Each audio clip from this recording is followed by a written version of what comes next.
the kind of work that Kailasa is doing, what Swamiji is doing through Kailasa for supporting these indigenous communities and empowering them. How has their responses been? What type of response are we receiving worldwide?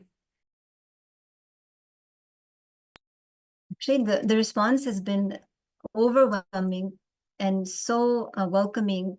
Every indigenous community we've met, their first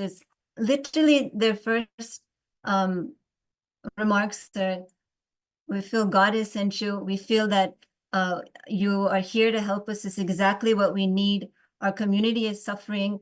We are impoverished. Anything you can do with social services. And we've met with many elders who have been fighting their lives to uphold the rights of their people, whether they're looking to uphold the rights of the lands that they have, ensuring that the economy is happening in their communities. So much they have suffered and so much they have gone through. So when they see Kailasa, which is very similar with respect to the values and the traditions and the persecution we've gone through, we're so organized. We do things in a very systematic way and putting the indigenous people first. Obviously, the response is overwhelming and they have been very welcoming. And this is the relations that we have been building with indigenous communities, not just in Bolivia, but literally all over the world. Actually, that's a very beautiful point that you highlighted, because I do remember many of the indigenous nations actually being so amazed at seeing the way how the Kailasa as a nation is being organized, and that being such a huge difference-making thing for all of them. So that's a very, very, very important point. So now, when such great work has been happening, and these Hindu-mesic, anti-Hindu, Hindu-phobic, racist media channels and the deep state elements, when they are interfering and trying to destroy this hard work, and especially trying to stop, basically they want to stop the indigenous nations being empowered. So I also know that we have been finding it very, very difficult to contact our own people who are serving there, our monks, the sister monks and brother monks who are there serving, and there's a lot of attack that they are also enduring because of empowering the indigenous nations. Could you share some insight about this also? What type of attacks are they facing? What is actually happening even on ground there? Actually, what's happening on ground is absolutely frightening. Our indigenous male and female monks on the ground have been illegally detained for no reason.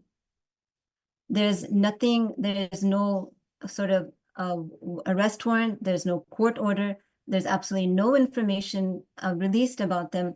Even the lawyers, which is a fundamental right in Bolivia for each person to have a lawyer, they're not even allowed to see them. They're not even given any single information till now. They have no idea actually what is happening. Actually, why are indigenous monks on the ground, why they're being detained.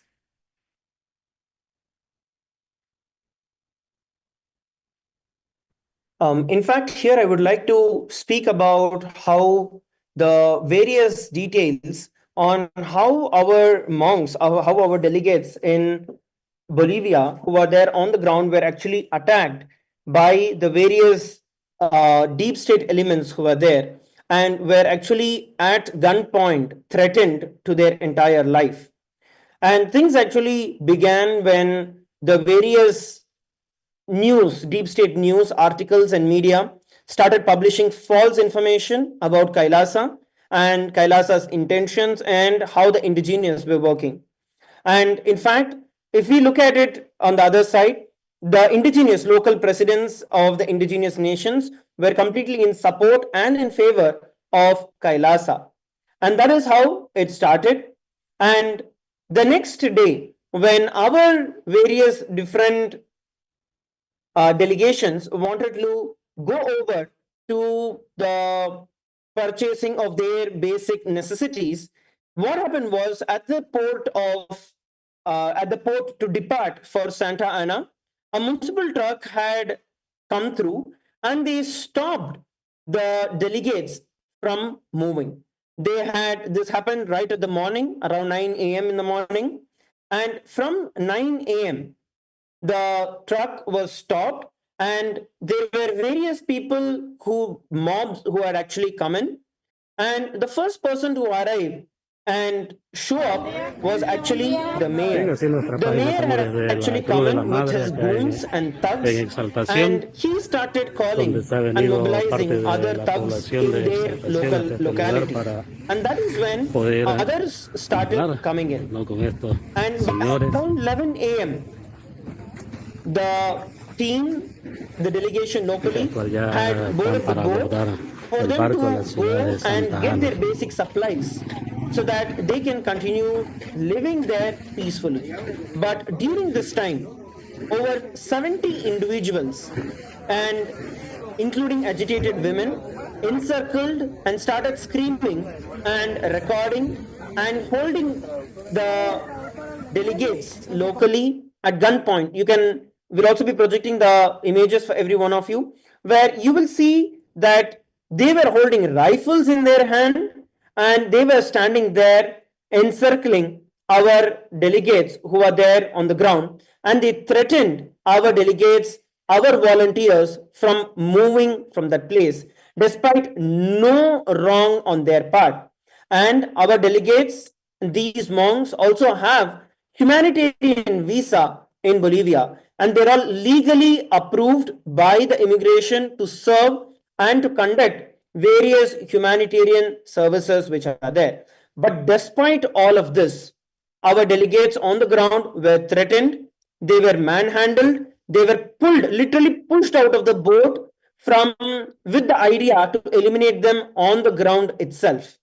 And this was all directed by the mayor. As per the UDHR Article 3, the right to security was breached by the deep state.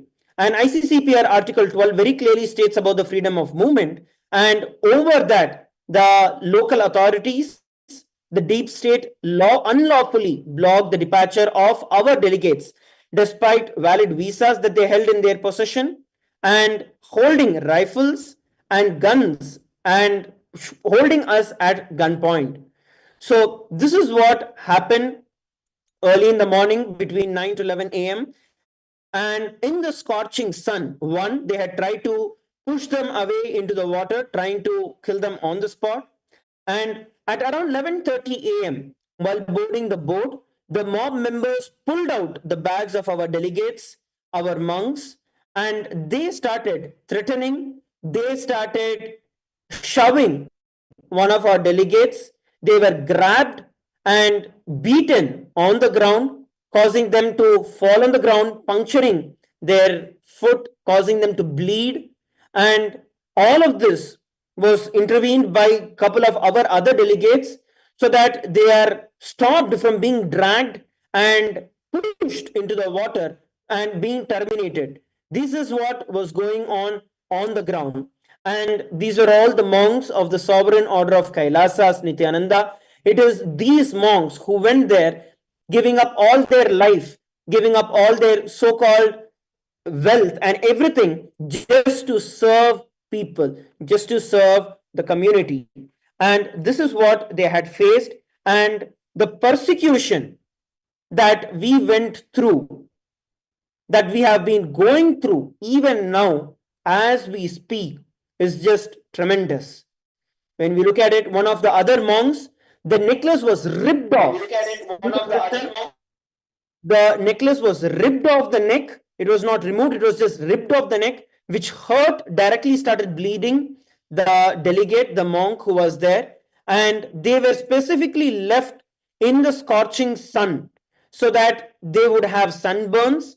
They were categorically denied access to food and water. And there was very little space for people to even be there, because the people had barged into the boat trying to push them off. And even as you can see in the photos, people started climbing into the boat, and even the people with rifles were standing right beside them closely, trying to threaten them and their life. And this is what was going on. And continuously, this attack never stopped. And this violated various articles, whether you take the UDHR Article 5, which is directly towards the freedom from torture and cruel treatment. This is even if you are a person who is accused, you still have these rights that are vested in you. But here, just for doing the humanitarian activities, just for offering the humanitarian activities, the monks of the sovereign order of Kailasa have been attacked. Same way, right to property, the UDHR Article 17. This shows our right to the sacred religious artifacts. And on the other side, in contrary, they were denied, they were ripped off the religious marks that were there. So these are the various different things that we're looking at that had happened in the initial hours.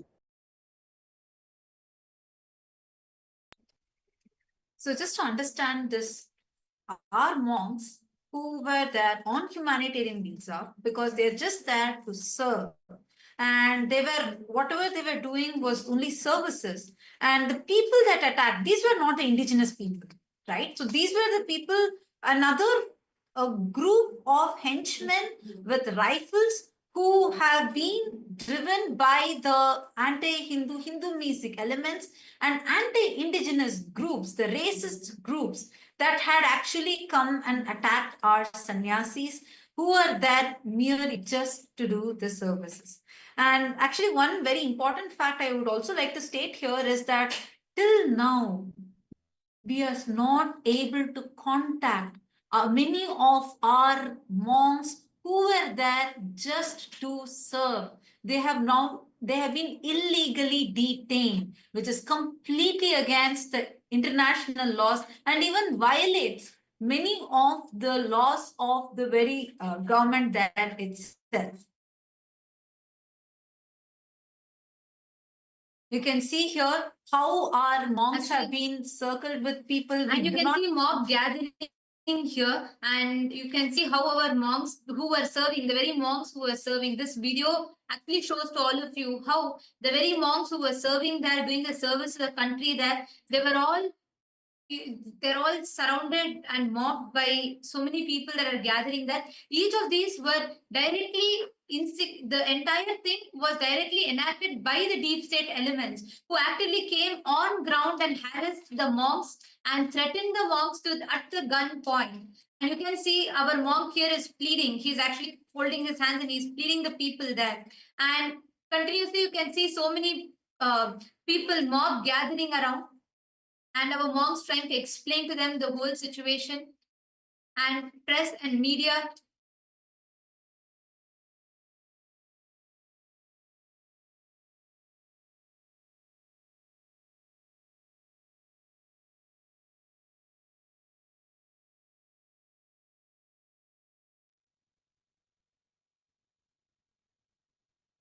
So I see that this is I'm seeing the visuals are clearly showing these were live streamed, and we were not able to reach out to our own sannyasis. What's the situation right now as we are talking? Are we already able to reach out to the sannyasis? Do we know, are they all safe? What's going on with them? Do they have their ability, their freedom, or are they still in illegal detainment? What is exactly happening? I know still we are not even able to reach some of the female monks that are there, and even they were the very rights that they have are all being denied, where they're not even able to access their own legal authorities, their own lawyers. And what is the situation happening right now? Could you shed some light on this, Nithyananda, for me? Actually, the truth is we don't know. We've lost all contact with them since morning. They have not been available. We don't know if they are, how they're being treated. Do they have food, water?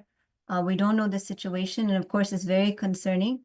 There's an assortment of families, and we don't know actually what's happening. And we're not getting answers. Even the lawyers who say this is completely illegal and that they have a right to representation. The lawyers have a right to be there.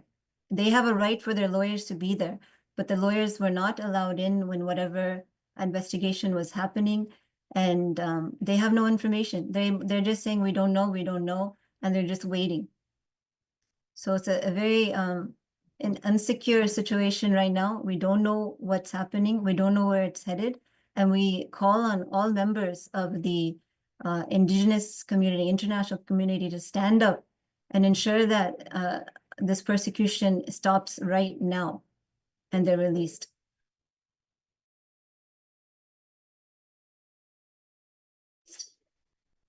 Yes, it's very, very disturbing to know this, because we have lost communication with the monks who are living internationally right now over there, and we do not know what's the situation with them. And it's so scary actually, because both sides, female monks, male monks, both of them have been very unreachable right now. We have been trying, especially I know for the female monks especially, we've been trying to reach them.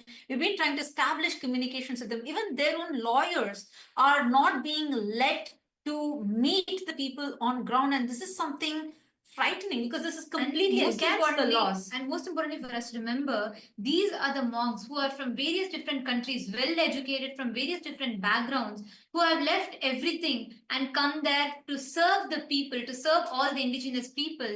And this is how they are being threatened. Like, I mean, you can literally see here in the pictures, circle for all of you. Here you can see how they're standing here with weapons, rifles. They were threatened with rifle at gunpoint. They were boat trapped. They were not allowed to, the monks who are from various different backgrounds. We have people from the US, various citizens from various different countries who left their high-paying jobs, their education, everything to come and serve the indigenous people and to serve the communities there, and have been serving. They have been serving for many, many months now, working around with the people, conducting various different initiatives, various different activities, including Annadan, free food distribution, yoga classes, mental health and wellness support classes, and so on. And today, they are being threatened at gunpoint. They're being threatened to their life. And I also see a question from a YouTuber. Ma Durjati has asked, they were held on gunpoint. Yes, Ma, that is a rifle image that we just zoomed in and showed to you, that these were the people, they were actually held. We could only gather very few visuals, because the sannyasis there have been cut off from communication. They are under illegal detention in the hands of these racist deep state elements. So the situation right now is very, very serious, and this is a clear persecution happening right now, as all of us can see. So this is what is happening right now. And we also want to encourage any of the viewers, see, this is live right now, and any question you have, feel free to post it here. I'm seeing a viewer named Ma Sonali Gupta who has posted in YouTube. Do we know what triggered all of this? Why is this attack happening? See, the attack is happening just because these indigenous nations, these indigenous people are being empowered. And it is a racist Hindu music attack by the media, nothing else. Just because KAILASA stands for indigenous rights, reviving the indigenous cultures and traditions, just because of that, we are being attacked. And these indigenous people globally, if you see, they are fighting so hard, for example, just to preserve their forest. We can see so many examples of them globally fighting so hard to prevent deforestation, which is very, very important to mitigate global warming, for example. But even for that, something that is so critical, they do not get any kind of support. They keep, they keep fighting for years and years and years, but nothing comes out of it. So just because KAILASA, Swamiji is giving them support, is empowering them so that they have a voice, so that they get the confidence to fight for their culture, for their traditions, fight for their environment. Just because of that, we are being persecuted, we are being attacked. And one thing I want to add also, being illegally, wrongfully detained means our delegates, our monks, the monks of the Sovereign Order of KAILASA Nithyananda, would be facing so many human rights, basic human rights violations, because that detention itself is illegal, which means they would not be getting any water, they would not be getting any food, they would be tortured, be it physically tortured or psychologically tortured. So many human rights and religious rights violations they would be going through. So it is very, very important that we bring awareness to this persecution, the continued persecution that KAILASA has been facing for decades now. Just because we want to bring global peace, just because Swamiji is working so hard to bridge the gap between the ancient nations, the indigenous nations, and all people, just for the sake of global peace and coexistence among all people. And I would actually like to add over to you, Ma. And one of the important things, as you told, right, especially with regards to the illegal detention and what would be happening, one of the main reasons why we actually don't even have that much of footage is because all the gadgets of our delegates, of our monks, when they were on the ground, were one, destroyed, second, they were broken and damaged by the mobs who were there. And you can also see evidently on the photographs where the local mobs were pointing at the cameras when our monks were trying to film what is going on, trying to protect our rights. But they were damaged. We were only able to secure a few photographs, a few videos of what was going on the ground before we completely lost connection with every one of them. The locals, and when I'm speaking about locals, it's not the indigenous, it is those who came along with the mayor and the deep state racists who actually arrived on the ground with the various guns and other weapons. Those people, they actually later searched the bags of our delegates, they actually snatched it, they forced the boat driver to anchor the boat, not letting the delegates to leave, and they were put there under the pretense of a meeting about unspecified documents. And but there was absolutely no fact, there was no detail about any investigation or a warrant that was there to either search. And later, even after the police had arrived, they had colluded with the mob, demanding the passports, ignoring the pleas and the safety of our monks. That's what we are looking at. And Parvati Swarupini is saying rather, did you know that international courts have repeatedly upheld that indigenous peoples have inherent rights to maintain connections to their ancestral territories regardless of borders? Yes, that is very true. But despite that, there's no respect to international laws. The persecution keeps happening. And, for example, even this detention, it is an illegal, it is a wrongful detention that is against all international human rights violations, international laws. But despite this, violations, persecution keep happening. And that is why, again, it is us that needs to raise the awareness to what is actually happening on ground. And, yes, just want to Yes, add to actually that is that there's many conventions also. For example, the UN DRIP by the United Nations, where so many countries have signed this convention that basically uphold the rights of the indigenous people. But despite this, the indigenous nations globally, they do face continuous persecution. They are denied their rights. And that is where Swamiji comes in. That is why Swamiji is extending empowerment, support to these indigenous nations, because it is required to unite all the indigenous nations globally under one umbrella, so that we together can work towards the preservation of our culture and tradition, and also the preservation of the environment.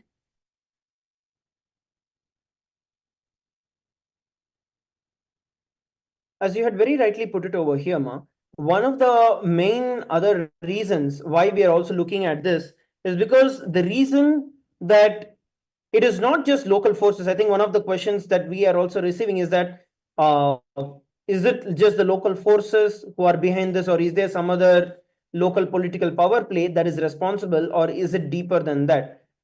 So what we are looking at here is, we are actually, honestly speaking, we are also really concerned about what is going on, because the entire team of monks, so it was not like one or two people, it is a whole group of monks who were actually serving, and all of them have disappeared. We don't have communication with any of them. Our local lawyers were there. We are not, they are also they are also telling that this is a very unusual situation where we are also not able to get any information about what is going on, where are they, why were they all taken away, driven out, why all their items were confiscated.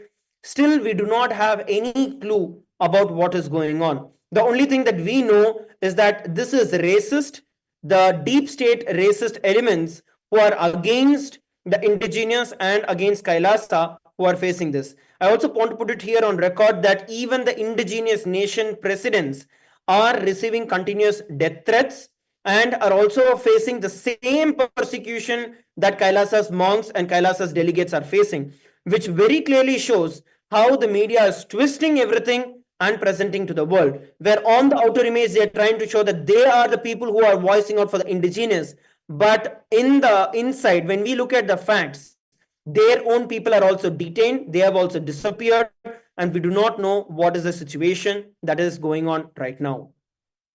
In fact, the last reports we have from the team on the ground, especially the female team on the ground, they were saying they called and they were quite concerned because men were scaling the walls of their compound, jumping over and illegally entered into their compound, and then we lost all connection with them. We don't know what happened. And they're completely cooperating. They have no, we completely cooperate with any kind of sort of questioning or anything that the authorities would want to see, they were cooperating with. So there's no need for any of this attacks where they're physically abusing, physically manhandling, and literally kidnapping, holding hostage our monks who have done nothing except to serve humanity. And just wanted to add, because this is a fundamental right that they're not able to see their lawyers. They're cut off from all communication. They don't have their devices. We don't know what's happening to them. It's been almost 16 hours, and there's still no indication of why they're even detained.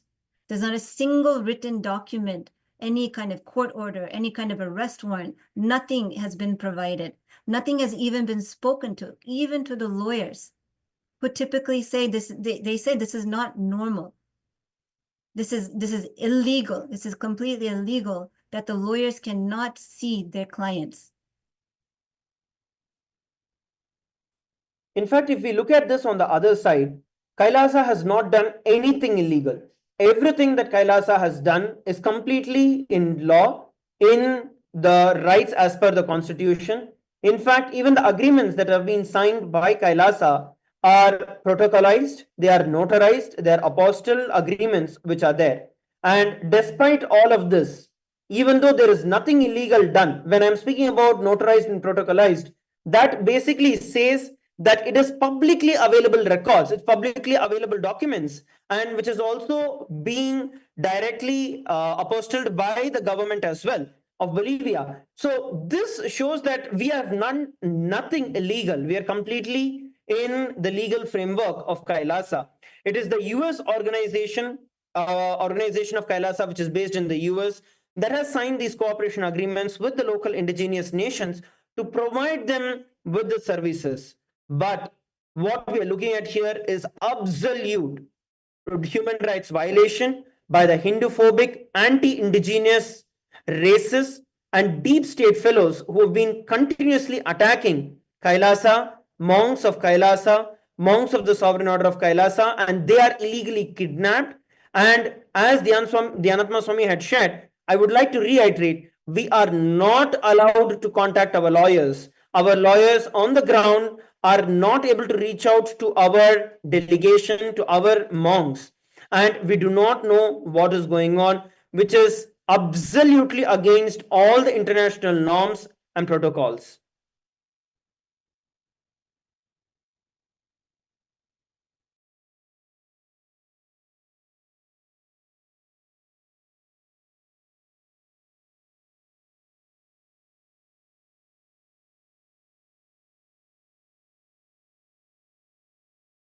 See, it's also against all international human rights violations that are happening to these, to our monks, right?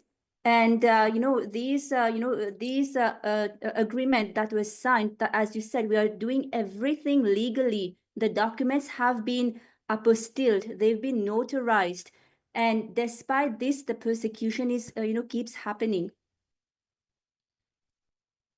Actually, one point that I wanted to add here also is it's very important for all of us to know, up until now, we do not know what is happening to the monks. And so many women, and it's a lot of female monks that are there who are doing the service to the indigenous communities, and we have no clue of what is happening to these monks. And just in the morning, in the wee hours of the morning, we had people in uniform and random people scale into the female monastery campus. They scaled the walls, got into the female monastery campus, and from that point onwards, we have not been able to get in touch with any of the monks. All the female monks who are different, so people from different countries around the world who have come, who have been there to serve the people, serve the indigenous communities, we have not been able to get in touch with them. We do not know whatsoever is happening with the monks. Our lawyers have tried. What is happening right now is illegal. It is against the humanitarian rights, the fundamental rights, violating the rights to access to lawyer. And the lawyers of the female monks are standing and trying to get access. They are not being allowed. There are armed people standing around where the female monks are currently stationed. We are not able to know what is happening. And the worst part is lawyers. Our own lawyers are not being allowed inside. That's the worst part. And these are local lawyers who are there, who can very well, as an international law, it is a fundamental right for us to have the access to our lawyers, our attorneys, but we are not even allowed to have that level access. Also, one very important thing that I'm just noticing here is, Nithyananda Swami, could you just correct me if I'm wrong? As how I understand, the campuses of the female monks and of the male monks is completely separated, like they are miles apart. Am I right? And at the same time, this is like a multi-pronged attack. Did it happen like on the same day? It's happening on both places? Exactly. You bring up an excellent point. These campuses are hundreds of miles apart. And at the same time, these raids, these attacks on them were happening, the kidnappings, holding them hostage, cutting them off from communication, manhandling them, you name it, has been happening at the same time.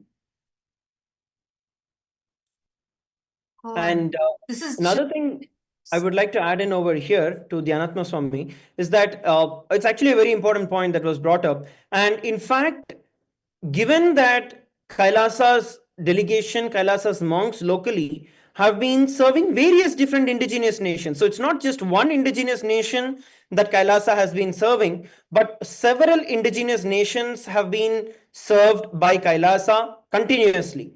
And in all of these places, the indigenous nations as well as Kailasa's monks were attacked simultaneously at the very same time. And this was actually a very well planned, targeted attack, because as we can see in the media over the last almost a week's time now, that the racist media, the anti-indigenous media, was publishing fake articles and deep state articles in the social media, in the mainstream media, that was instigating the locals or the others other than the indigenous to be prepared for what was going to happen, so they can cover the entire thing as an attack on the indigenous, completely convoluting the entire ideology that is there. They did not even take any statements from the actual indigenous people who are there on the ground. They just gave their own ideas that were there. This is a very important point, because as a media, you're supposed to consider all the sides. So they did not ask any of the, okay, they didn't ask Kailasa.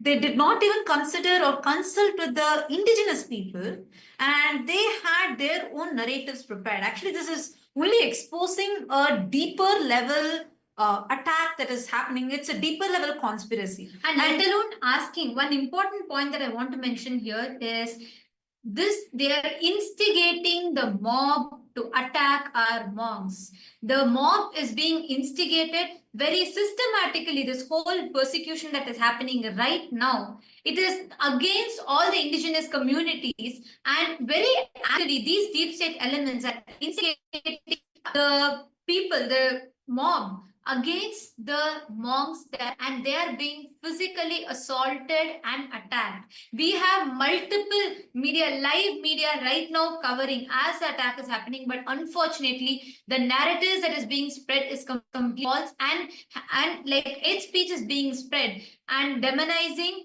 and vilifying what the services that Kailasa is doing, and instigating mob to attack the monks of Kailasa. Till now, all our female monks have been illegally kidnapped. We do not know where they are. We do not know if they are safe. They are young monks. There's so many different women from different countries who are there. We do not know if they are safe. We are not able to, all their devices have been illegally confiscated, and they are not allowed to talk. They have not been allowed to interact with us whatsoever. Our lawyers are not able to reach them right now as we talk. Already so many hours have passed, almost a day has passed. We do not know the status of our sister monks. So I'm seeing a question from Robin Taylor. She's asking, why is it always the female sannyasis? Why do they always attack the female sannyasis? I don't get it. It's actually not just the female sannyasis that are getting attacked. They are attacking indigenous people. They are actually targeting the different indigenous people, and simultaneously they're attacking. It's like a multi-pronged attack that's happening right now. And I'm seeing a question from Soumya, who's asking, how come attacks happen same time on both the campuses at miles apart? This raises concerns. Exactly the most shocking thing. I just want to have a little more insight on this, Nithyananda, Swami. If you could shed more light on this as to all these people. I know they're like in completely hundreds of miles apart, right? So none of them are actually connected. It's not just two groups, it's multiple groups of our sannyasis, indigenous people, and like whether the male monks, female monks, the indigenous people, and all of them are living as groups in different localities altogether. So this means they have been tracking us. Simultaneously, they launched this attack on all. Am I right? They launched the attack on multi-levels, the media, through immigration, through various law enforcement, and like you pointed out, different, they call it departments. It's like different states, so different cities. And they've managed to do this without legal representation. It is absolutely shocking that for so long, people have been held in custody without their basic liberties. This is not something you hear very often. Even in the worst countries, a lawyer is, the fact that a lawyer can see their client is respected in whichever level. Here, the lawyer is not even able to see the client. The lawyer was not even allowed into the premise of where the female monks were. And the lawyer is not given any information, not even to know basic of what is the reason for this. Show the arrest warrant if there's an arrest warrant. There isn't an arrest warrant. Show the court order. There's no court order. It's just simply they scaled the walls, they barged in, they manhandled, they cut off their devices. We lost all communication with them. And now they've been taken to some place. What's happening to them, we don't know. My And God, this is so scary. And we need to understand what God. this is happening to the female monks. And on the other side, to the male sannyasis, to the male monks, it is extremely disheartening what is going on right now. Because the crowd, the mob instigated by the deep state, and there are few men in uniform who came, they grabbed the personal belongings of the monks, and they went through all their passports, confiscated their passport, all their travel documents, personal documents, and they released it to the media. There were mob people, media that are broadcasting our sannyasis documents, their personal documents, passports, everything live. From morning for a whole 2 days, they have not been allowed to eat food or drink water. And we all should know there are few people, indigenous communities, who have been benefited by the service of Kailasa, by the service that these monks are doing. Many indigenous communities are coming, trying to give some water and standing to support these monks, but the mob instigated by the deep state elements are attacking any indigenous person that is standing with us. Actually, just this morning, this has been going on for the last 2 days. The sannyasis have not been able to drink water for the last 2 days. In fact, one of them fainted on the ground.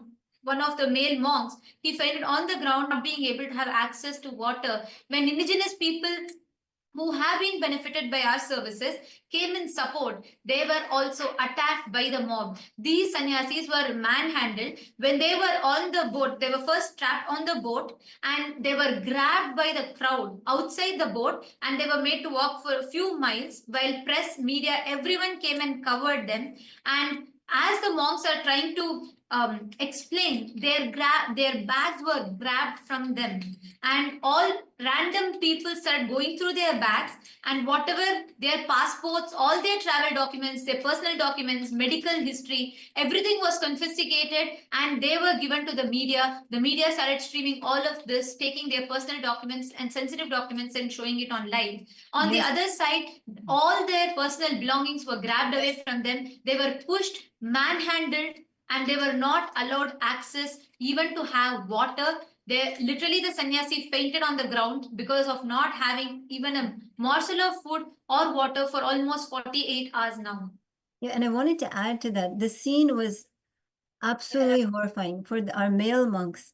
Okay, first of all, they, as you noted, they were manhandled. They were pulled off a boat. They were prevented from just simply going to the town to get supplies. And these are very simple beings. They built the house they are in with their own hands. It is a most simple accommodation that they built from the scratch, just so that they could have shelter and do the services in the community, the indigenous community. But in return, they were beaten, they were dragged off the boat, they were held at gunpoint. And then when they were forced to go to the center of the city, they were surrounded by the mayor and his henchmen, and they went through all of their belongings, trying to humiliate them. There were many people videotaping, recording the whole scene, went through all of their baggings in public. There's literally like 100 people watching. Is this an investigation? Is this law and order? It's a complete banana republic. How can this happen when people have simply dedicated their lives? They've taken vows of poverty. They've taken vows of austerity, simply just for living for others. And this is the repayment that they get. And they were taken by force onto a plane, a car, dragged across country. We don't know where, we don't know what's happening to them. Similarly, we're not getting any answers. And also, actually, Dhyanatma Swami, what you brought up now is a very important point that I want to add on. And all the viewers, if every one of you that are watching now, I see so many questions, so many comments that are coming continuously on YouTube. I request all of you, show your stand up and be a voice for this attack. Enough. We Hindus have been continuously persecuted no matter what. And now all the indigenous nations are being persecuted. It is important that we stand up. We request every one of you to use hashtag Kailasa Indigenous Nation Attack. And we are showing this hashtag for all of you right now. We request every one of you to take a moment. Please head to Twitter. Let us raise this voice. It is enough of these persecution. Anytime, wherever we do the service, whenever we do something good to humanity, and whenever we stand up for any rights of Hindus or rights of indigenous communities, we are being attacked. It is time we put a full stop to this. We need to raise it to the international, all the humanitarian watchdogs, all the different international humanitarian organizations. People need to know the truth of these attacks and persecutions that we are facing. And right now, as we talk, I see so many people, Ma Sonali, Ma Soumya, Sri Divya, Ma Patricia, and Ma Jing, Susan, Sandhya Nambiar, Hilde, and I have so many people, the comments actually flooding in support right now. But I request all of you to please take to Twitter. Use hashtag KAILASA Indigenous. Sorry, we request all of you to use hashtag KAILASA Indigenous Nation Attack, and please post, tweet, make the tweet. And right now, even as we talk, we have multiple Kailasas being attacked, the multiple places where one side, all the female monks, we have no idea. We don't even have access to them. There are so many young women who all came just to serve the indigenous community. They are being attacked. And on the other hand, our sannyasis, the monks, the male sannyasis are being attacked by the mob and crowd. The deep state elements have handed them off to the crowd. The crowd is manhandling them right now as we talk. We are not able to reach their personal belongings, including their phones. Everything has been grabbed. There are people with rifle and literally they're threatening them to the gunpoint, and they're forcing them with all their documents being taken away. They have not had a morsel of food or water, with one of our sannyasis even fainting there on ground. They have not had access to any basic food, and they're being tortured for the last 48 hours plus. And all the different women who are well educated from various different nationalities, citizens from various different countries who have come there to serve humanity. And we are very, very concerned right now. We are very, very, right now, as we talk, we do not know what is happening to our female monks. We do not know what is happening to the sannyasis. We have people who are well educated, who have left their high paying jobs. We have sannyasis who have left everything, who have come there just to serve the people. And lawyers, their fundamental right, a US citizen or anyone, international right, fundamental right is to have access to the lawyer. But they are not, they're being denied. The lawyers have been standing since morning. They are not being allowed. We have armed people, armed men standing around the monastery campus, and all of whom entered illegally. They had no warrant, they had nothing. They've all entered illegally into the campus. They scaled the walls and they literally surrounded the whole campus, not allowing our female monks to communicate with us, confiscated all of their devices. And on the other hand, the males, all the male sannyasis who are miles away at the same time were being attacked, physically being manhandled, and they have so many wounds, and they have literally, one of the sannyasis fainted on ground. Actually, what is really, really very unsettling for me is that how can, see, we are not, everyone is serving in different areas. These are hundreds of miles apart. What right do they have to stop the lawyers coming and helping? And this is like a multi-pronged attack. At the same time, the attack is happening in all these places. How is it fair? How is it right? I do not understand. Actually, it's very painful for me because our own sister monks whom we communicate with every day, and I feel so bad. I do not know what's going on with them. I don't know are they safe? Is everything okay with them? I don't know, because from morning we've not been able to contact them. The lawyers are there. They're trying their best. They're not able to even get in touch. They're not able to see because everywhere they have blocked. They've gotten, there are goons, there are uniformed armed men, and there is something going on over there. And everyone, there's a group of people, all of them suddenly just disappeared. Our monks gone. We don't know where they are. And this is just so scary. Right now, what right do they have? How can they do this? And what is all of this for? The only thing that our monks have done is simple service, serving the community, not for 1 or 2 days, but for many months and nearly two now, doing so many different services there, doing free annadan, conducting yoga classes, empowering the communities there.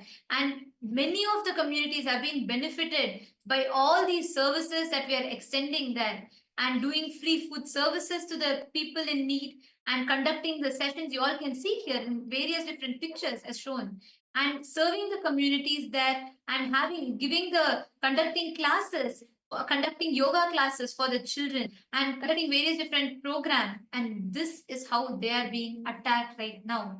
The mob, instigated by all the misinformation and all the false news, and the deep state elements who are actively on ground, standing there, instigating the mobs to attack. And here you can see various different people surrounding the campus in which the boat in which our monks were. And here you can see the man standing here with a rifle. And these are just few pictures that we were able to gather from, but we still are not having access. We do not know what is happening with our monks. We are not able to come in contact with them. We are not able to get in touch with them. We do not know what is happening to them right now as we talk. Actually, we are requesting and pleading with every single one of you. It's too disheartening, and I have no words to express. We really request every single one of you. We need your voices. We need every one of you to voice out this right now. It's so important. It's like, how is it happening right now? We are supposedly in the world with the most communication. We are in a world where social media, AI is there, and this is the situation. What's going on? How can we have the persecution happen right now, what we call as the most modern, very tech-savvy era where the communication is at the highest? How can we allow persecution to happen right now? No, we need to stop this. Please take a moment. I request all of you, share with everyone, plead everyone, every single one. This is not just an issue, not even just for Hindus. No, this is for humanity, because indigenous people are getting attacked. Already, so many indigenous civilizations have been demolished. We need to say this right now. We request all of you, please take a moment. Please use the hashtag Kailasa Indigenous Nation Attack. And please go ahead, share this with everyone. We need all of your voices. Any questions you have, please come to the YouTube live right now. You can post it in the comment section. We are ready to answer you. This is a humble request. We have not been able to reach any of our monks, and even the indigenous people. Our community has become unreachable right now because all their phones, everything is getting confiscated. It's too important. And I request all the members. Right now, I already see so many people have started tweeting. So many people are posting. And right now, as you're all watching, I urge every one of you, take to Twitter, tag all the international humanitarian orgs, tag everyone. Let us reach this right news to people.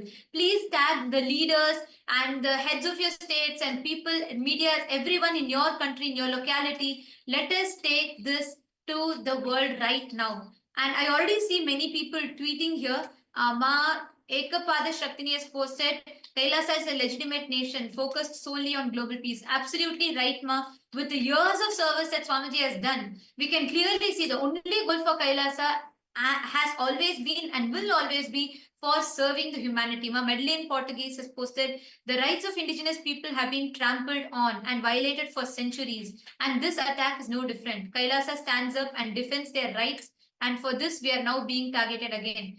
This is very, very important. Thank you so much for sharing this, Ma Medellin Portuguese, because all we have been doing is to stand up, to become that unified voice, to unite all the indigenous nations.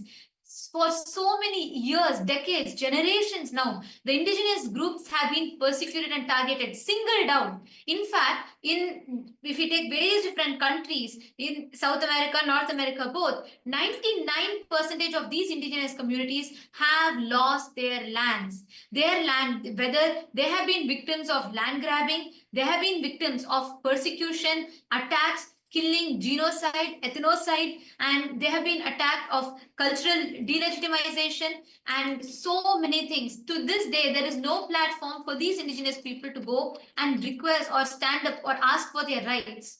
It is for the first time, Swamiji, that united all the indigenous nations from around the world, became a unified platforms. We have over 100 indigenous nations that has come together, and this scale of the revival that is happening is what exactly the deep state elements are not able to handle, which is why even here, as soon as seeing the active service that Swamiji has been doing, that continuously these attacks are happening. We have KAILASA Singapore that has posted Bolivian journalists have a duty to report the truth. They have fueled a racist attack on Kailasa's indigenous Hindu traditions. This discrimination endangers not just one community, but all indigenous people striving for recognition. This is very, very important. And most importantly, I'd like to also highlight is none of these facts are being shown by any of the media houses. All misinformation, fake news, and false allegations are being spread, propagated by the deep state backed medias, the politically backed deep state owned medias, which are continuously propagating negative hate speech, that are propagating false news, fake news, and instigating people to attack. In fact, just yesterday evening, we had a whole group of the deep state elements that surrounded the monks, the male sannyasis. Throughout the day they were there, and they got in a lot of these deep state press and media that came, and they started literally shoving the camera on the faces of our monks. They started physically assaulting the male sannyasis. They were not allowed to go anywhere. They were not allowed to move, and they had so many wounds. They were bleeding because of the attack that mob was having, because they instigated the mob. The mob was angry, and they were manhandling the sannyasis there, and they were not getting any protection from any of the officials whatsoever, because the deep state, the politicians were standing on the ground and masterminding this entire attack. And many indigenous groups, which has been benefited by our services, who know the real intentions and how Kailasa has been serving, in support of so many indigenous groups came together, and they started voicing in support of Kailasa, in support of the monks. All of them were also manhandled and beaten, attacked. This is the current status, but none of the media houses are showcasing any of this information. They are not showing what currently is happening to our monks. And I still see I see another person from Malaysia was posted, this is absolutely atrocious, these attacks on Kailasa. And just to remind this is not just singling out Kailasa alone. This is all the indigenous communities, indigenous groups that have stood for their rights. Everyone, all the indigenous groups that have joined together with Kailasa, all the indigenous organizations that are standing and voicing out for their rights are being attacked. Anyone that is going and speaking the truth right now are being attacked. They have no protection.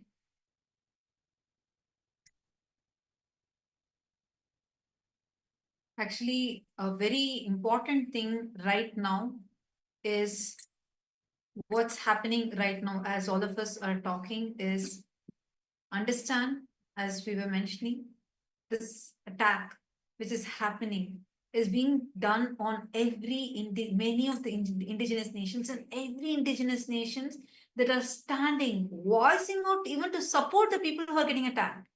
Understand, this is not just on Kailasa. It's happening everyone, like the presidents of the indigenous nations are all receiving death threats. What's going on? This needs to stop. We really request, and we already see a lot of people supporting using this hashtag Kailasa Indigenous Nation attack. We request every one of you, everyone that are here right now, please go ahead, take this hashtag and post your comments. I already see some people posting on YouTube. We request all of you, take it to Twitter. Gevashe Hosine has posted, I don't understand how they entered campus. Is not Kailasa a sovereign state in that area? Understand, I just wanted to tell this, what attack is happening is not happening in the sovereign state. It's happening wherever Kailasa monks from the sovereign state are going to serve the communities, to serve people. There the attack, and this is not happening by the indigenous community there. We are going to serve people. Like for example, to do the Annadam, means the free food service that we have been doing. When our monks wanted to get more supplies for this Annadam, so you have to go to another town, you need to procure these items and you need to come back. So when they were getting on the boat, this happened in one side. I'm just sharing with you what exactly went on. So one side, the male monks who had went there, who had gone to procure the items that are needed, they were suddenly surrounded by a mob. And the mob that was there was not any of the local indigenous people. These were henchmen that were brought in. And suddenly they were surrounded. They started manhandling them. They confiscated their devices. They started breaking their devices and physically abusing them. And at the same time, there were also some of the female monks who were serving a completely different community. Just understand, please understand the whole thing, because it's different parts of the community where we are serving. And when they are serving a different part of the community, all of a sudden, at the same time, this is all happening simultaneously. That's what is really scary. Innocent women, monks, they are serving in their area. All of a sudden, the armed men barged into the campus. They started scaling the walls of an all-female monastery campus. And this is where they're serving the people. And suddenly, it started as if it's an interrogation. And all of a sudden, everyone's mobile phones were confiscated. All their documents taken away. They were fully surrounded. And immediately, in the beginning, first, as soon as the armed men entered, the female monks over there, the sannyasis, tried to contact the local police, local lawyers, and the local lawyers are trying to come in. But these armed men did not allow. They completely blocked that whole area. So nobody could enter. We do not know what's happening. It's been more than, I think it's over 18 hours now. It's been a very long time. We do not know if they are okay, if anything really bad has not happened to them. We don't know. They're women. These are men. They're all female sannyasis, and they do not have any way to protect themselves. They do not have, they are completely non-violent people. So that is what is really concerning us, because we do not know what's happening there. It's also very important to understand that all these monks and nuns, they are very well educated people who have left behind their entire life, their lifestyle, their high-paying jobs, their love and dear ones, just to come and serve the people on ground. They've literally sacrificed everything just to come and serve these people. And despite this, they are being treated, worse than animals also, not being given, food or water, medical care, nothing. They are just trapped. And what for, right? What is the point of holding them? They've not done any crimes. They've not done anything wrong. They are just wanting to help these people on ground. And it is these indigenous people themselves who have come forward. It's not like we are just giving the services that we are wanting to give them. It is them who have come and told us, we want for example, services in terms of education, in terms of food, and whatnot. And we are going, these nuns and monks, they have sacrificed everything to go there and serve these people and offer them what they are looking for, what they've been looking for. And no one else is giving them, no one else is offering them. So it is very important to understand this, that these beings, these girls, these women, these boys, they have literally sacrificed everything for the sake of others. Yes, thank you. Thank you so much, Ma. And also with all of us, we have today Dr. Miguel, who is an advocate from Ecuador, who is KAILASA's lawyer. And we would actually want Dr. Miguel to share with all of us the human rights abuses which are going on to our monks, to the indigenous people, and the illegal attack and persecution that is going on to all the monks of KAILASA and the indigenous people in Bolivia. Adelante, doctor Miguel. Buenas tardes. Muy buenas tardes, señor embajador. Un gusto saludarle.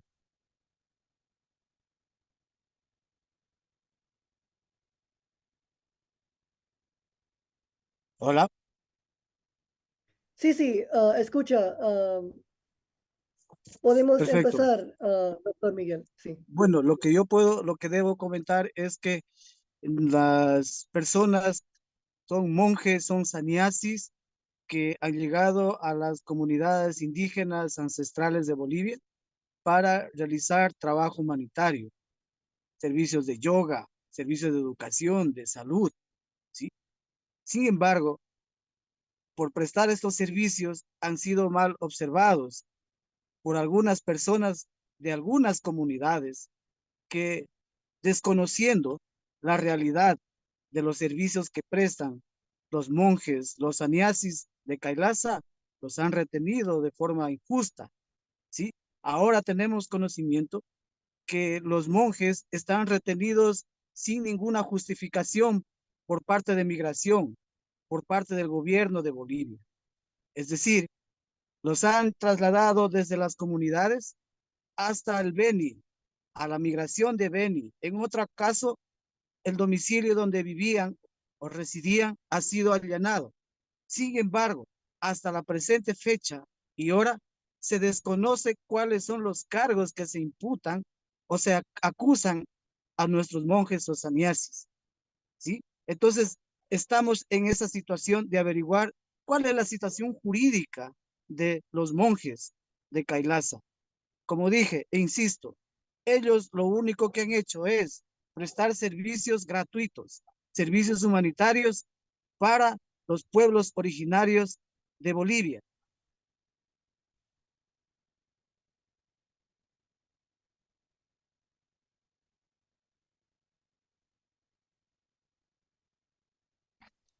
Gracias. Gracias, doctor Miguel.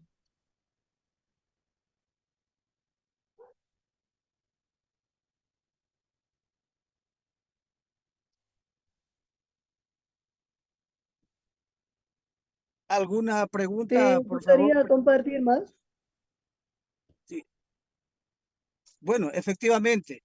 Entonces, ahora se está realizando las acciones judiciales correspondientes con la finalidad de que el Estado boliviano determine la situación jurídica de los sannyasis o monjes de KAILASA. Como dije, esa es la preocupación apremiante ahora. ¿Por qué? Porque se han violado los derechos humanos de los monjes. Recordemos que Bolivia es signatario de la Declaración Universal de Derechos Humanos, del Pacto de San José y muchos pactos, tratados y convenios internacionales, ¿sí?, que tutelan y protegen la individualidad, ¿sí?, el derecho a la vida, a la integridad física y psicológica de todo ser humano, indistintamente de la acción o acto que haya cometido, pero que en este caso de nuestros monjes no han cometido ninguna infracción penal, ¿sí? ¿Por qué? Porque ellos lo único que han hecho es trasladarse a las comunidades a prestar los servicios humanitarios. No existe ninguna infracción penal que haya sido cometido por ellos. Por lo tanto, su detención o retención, tanto en migración, tanto en las diferentes instituciones, así como el allanamiento ¿sí? Del lugar o casa de habitación es totalmente ilegal. Lo que debe hacer el gobierno boliviano es poner en libertad de manera inmediata a los monjes, porque incluso su situación jurídica en cuanto a migración, su estatus migratorio es legítima, es legal. No han excedido los plazos determinados por migración, de tal manera que al no existir ningún cargo, ninguna acción ilícita por parte de ellos, tampoco haber o estar en una situación migratoria ilegal, su permanencia en Bolivia, por lo tanto, deben ser ordenada de manera inmediata su libertad. No se puede tener a los monjes privados de la libertad. Es por eso que nosotros hemos iniciado ya la acción legal correspondiente con la finalidad de que el gobierno boliviano determine su ubicación, su estatus jurídico, cuáles son los cargos que se imputan a nuestros monjes, con la finalidad de qué? De demostrar, ¿sí? De que primeramente se violaron los derechos humanos de los monjes y segundo, de que no existe ningún cargo, ninguna responsabilidad de ninguna naturaleza que comprometa su situación jurídica.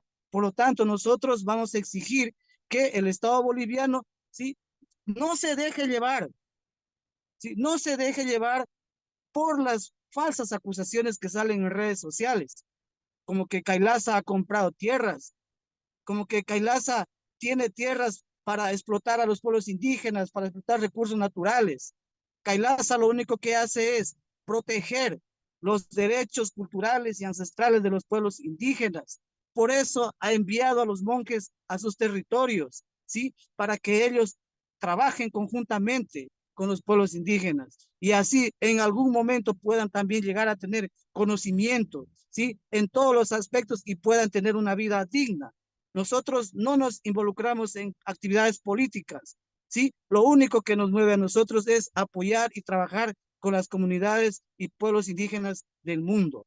Eso es lo que nos mueve. Y mientras tanto, como digo, insisto, ratifico de que nuestros sannyasis han sido vulnerados sus derechos humanos y por lo tanto el gobierno boliviano debe responder por eso, por cuanto que no existe ningún acto ilegal cometido por parte de los monjes o sannyasis que se encuentran ilegítimamente retenidos en la ciudad, en el sector de migración del Estado boliviano. Gracias, gracias, Dr. Miguel. And to translate for everybody watching us live on the various social media platforms, Dr. Miguel was, as a lawyer, giving his legal opinion on the current injustice that has been happening to our indigenous people and to our monks, which are happening right now. And Senor Miguel was talking about the rights, the human rights of the various international treaties, various international conventions, and how the basic human rights have been denied to our monks, to the indigenous people. Dr. Miguel was also talking about how that in this case, our monks have only been coming to provide humanitarian services, providing free food, providing free education, literally helping the indigenous communities of Bolivia. And this is the response that they receive, that their basic human rights are being denied, whether psychologically, whether physically, their basic human rights are being denied, and they have not committed any criminal offenses. They have not done anything. They are literally monks who are providing humanitarian service for the welfare of the indigenous people. In fact, the indigenous people were so welcoming to KAILASA, were so welcoming with the monks, and literally had an emotional attachment with the monks that they were so upset when this is happening personally, whether it is the presidents of the indigenous people, whether it is the community leaders of the indigenous people, were so upset that this is happening to KAILASA, that it is happening to the monks of KAILASA who helped them all these months, all these years. And Senor Miguel was also talking about the human rights which were violated, and there is all the accusations that have been coming on social media are totally false, like whether KAILASA has bought land or KAILASA exploits the indigenous land of the indigenous people to exploit the natural resources. All of these are completely false. As we had mentioned earlier, KAILASA is very much aligned. Our treaties, our actions Kailasa holds the highest principles of non-violence. Our monks take the vow of non-violence, where we do not even hurt plants or animals, forget about natural resources, trying to hurt the ecosystem. And Senor Miguel was talking about all of these as completely false and just false accusations which are floating around in social media, and again reiterated that the monks of Kailasa only were there to provide humanitarian work and to help the indigenous communities, and for the international community to recognize this and to share this with every single person, to uphold the rights, the human rights, the basic human rights of our monks, and to tell the whole international community the truth about what is happening to Kailasa and the indigenous people in Bolivia. Kailasa, Bolivia. We thank Dr. Miguel for this. Actually, just to give a quick brief, it is this attorney, Dr. Miguel, attorney here with us. He was the one who was there on ground. He was also one of the lawyers who were there on ground trying to get justice, to somehow contact our female sannyasis, to somehow get in touch.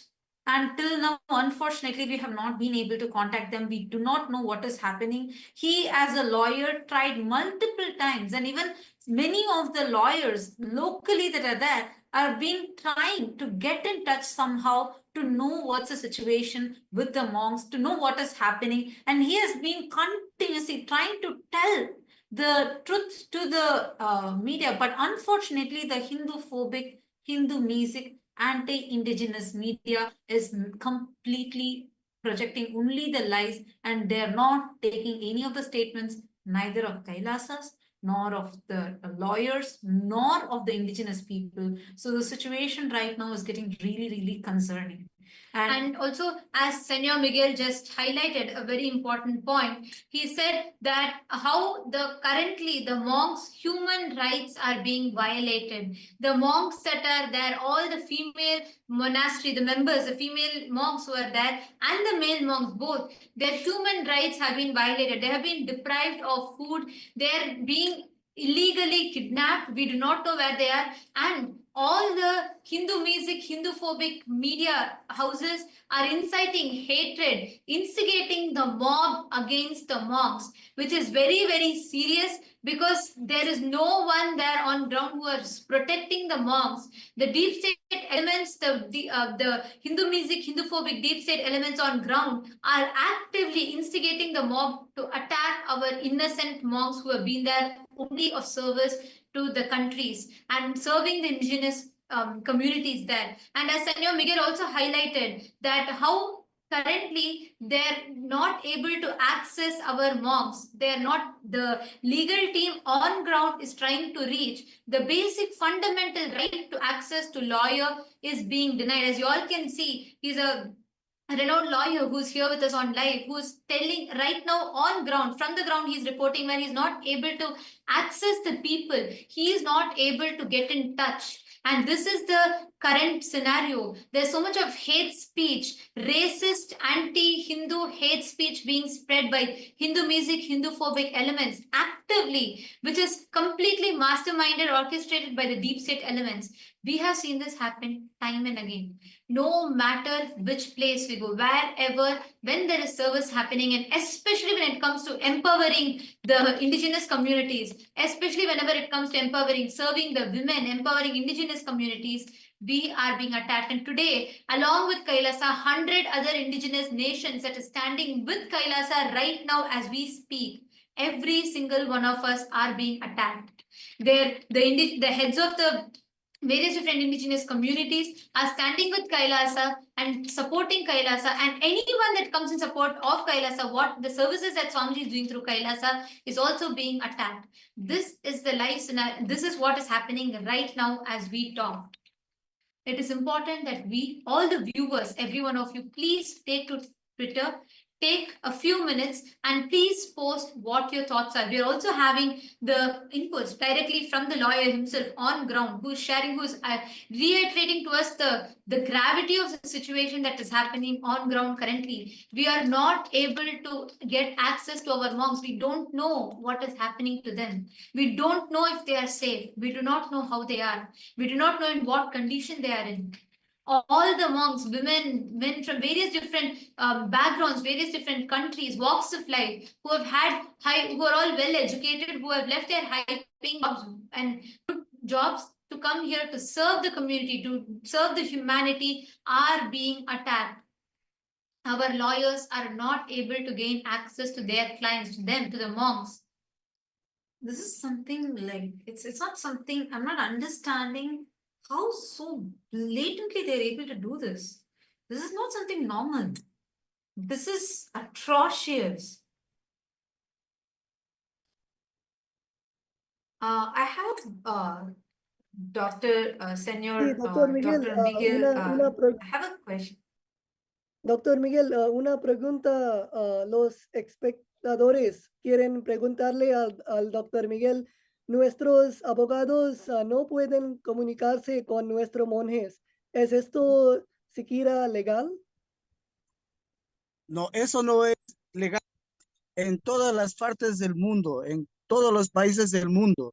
Y en este caso, Suramérica, Bolivia es signatario del Pacto de San José, donde declara que los derechos fundamentales de las personas es de tener el derecho de tener contacto con su abogado defensor desde el momento mismo de que es sujeto de cualquier acto judicial, que en este caso los monjes o sannyasis que se encuentran injustamente detenidos en Bolivia, no se les ha permitido el derecho de contar con un abogado, no se les ha permitido el derecho de hacer una llamada a su familiar más cercano, no se les ha permitido o no se ha comunicado con su embajada o consulado correspondiente. Todo esto es una violación flagrante de los derechos humanos del Pacto de San José o de Costa Rica o la Declaración Universal de los Derechos Humanos. Todo esto constituye un acto violento por parte del Estado que no respeta los tratados internacionales ratificados por ellos mismos.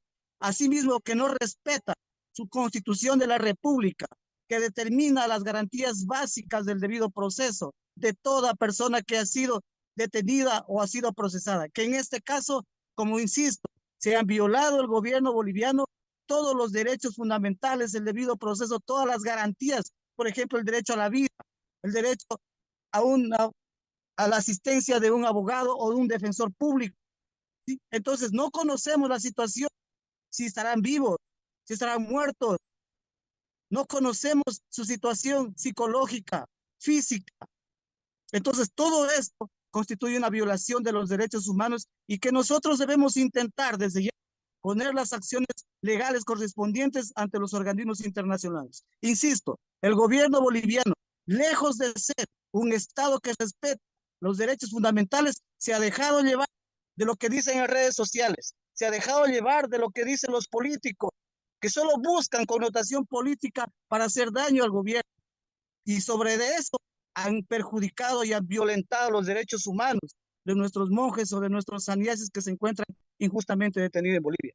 Como dije, nosotros vamos a iniciar las acciones legales en el ámbito internacional, porque aquí no existe ninguna acción judicial que haya dispuesto que se inmovilice o se inhiba su derecho a la movilización universal de estas personas. Como dije, todo ciudadano del mundo tiene derecho a transitar libremente por cualquier país del mundo de acuerdo a las reglas que determine cada país. Y en este caso, nuestros monjes, ¿sí?, cumplen con toda la normativa migratoria. Su estatus legal es jurídica. No existe ninguna razón para que el Estado boliviano haya procedido. Lo que ha sucedido ahí es un acto de barbarie, ¿sí? Es un acto primitivo que afecta totalmente el Estado de Derecho y demuestra ante el mundo de que Bolivia viola derechos de los ciudadanos, en este caso, con estatus migratorio legal. Por lo tanto, yo insisto una vez más y decirle a la ciudadanía del mundo que el Estado boliviano, insisto, ha vulnerado los derechos humanos de estas personas.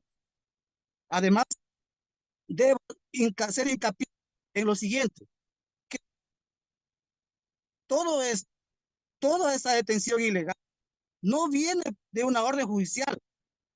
Todo esto viene porque el gobierno ha escuchado que en redes sociales un grupo de indígenas se encuentra en una comunidad y por lo tanto movilizan todo el ejército, movilizan toda la fiscalía, movilizan todo lo que es el aparato migratorio y sin justificación alguna los detienen.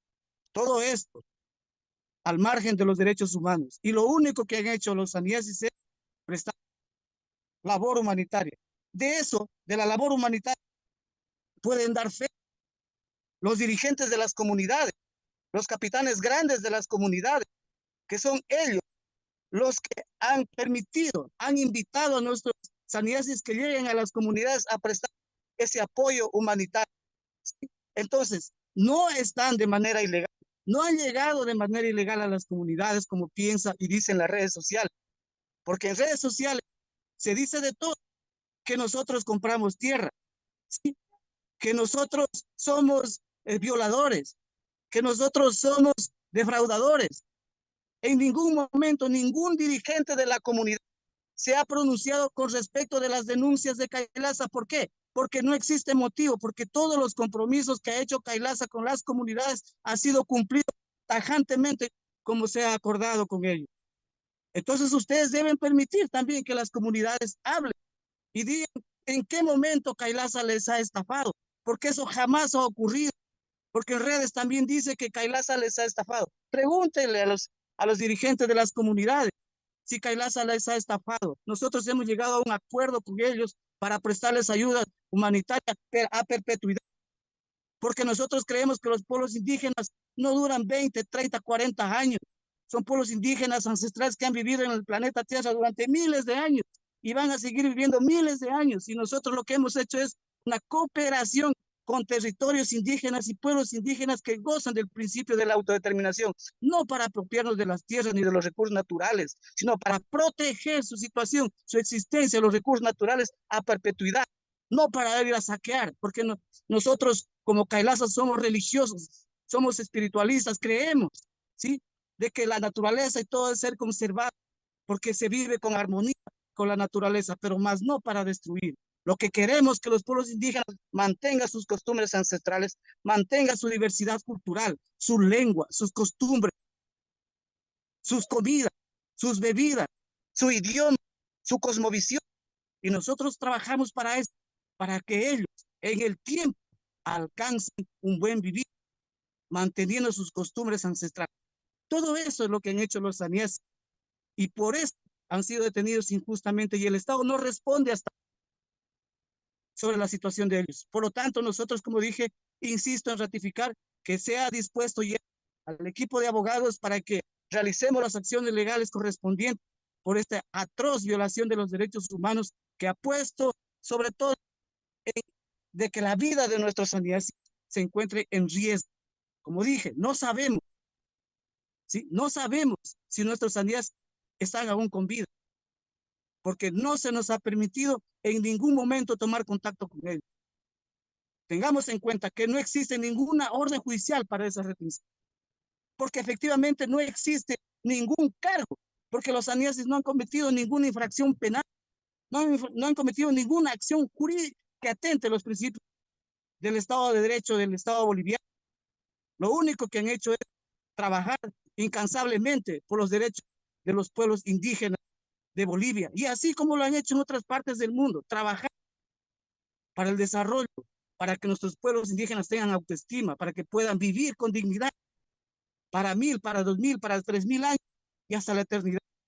Eso es lo que hacemos nosotros como KAILASA y lo vamos a seguir haciendo, porque nosotros no violamos derechos, respetamos los territorios ancestrales, porque todo el mundo sabe, en Bolivia, hasta el más elemental ciudadano conoce de que los territorios ancestrales son inalienables, indivisibles y imprescriptibles. Está protegido por la Constitución boliviana y también por los pactos, tratados y convenios internacionales. Las tierras de los pueblos indígenas no se pueden vender, no se pueden comprar. Y eso nosotros sabemos y respetamos, y los acuerdos que nosotros hemos llegado con los dirigentes de las comunidades va en ese sentido. No atropellar derechos de pueblos indígenas, más bien nosotros propendemos de que nuestros pueblos ancestrales del mundo logren algún día en lo que debieron ser en su debido momento, autónomos, dueños de su propio desarrollo, respetando obviamente que sí, el Estado de Derecho constituido del Estado boliviano, no para cercenar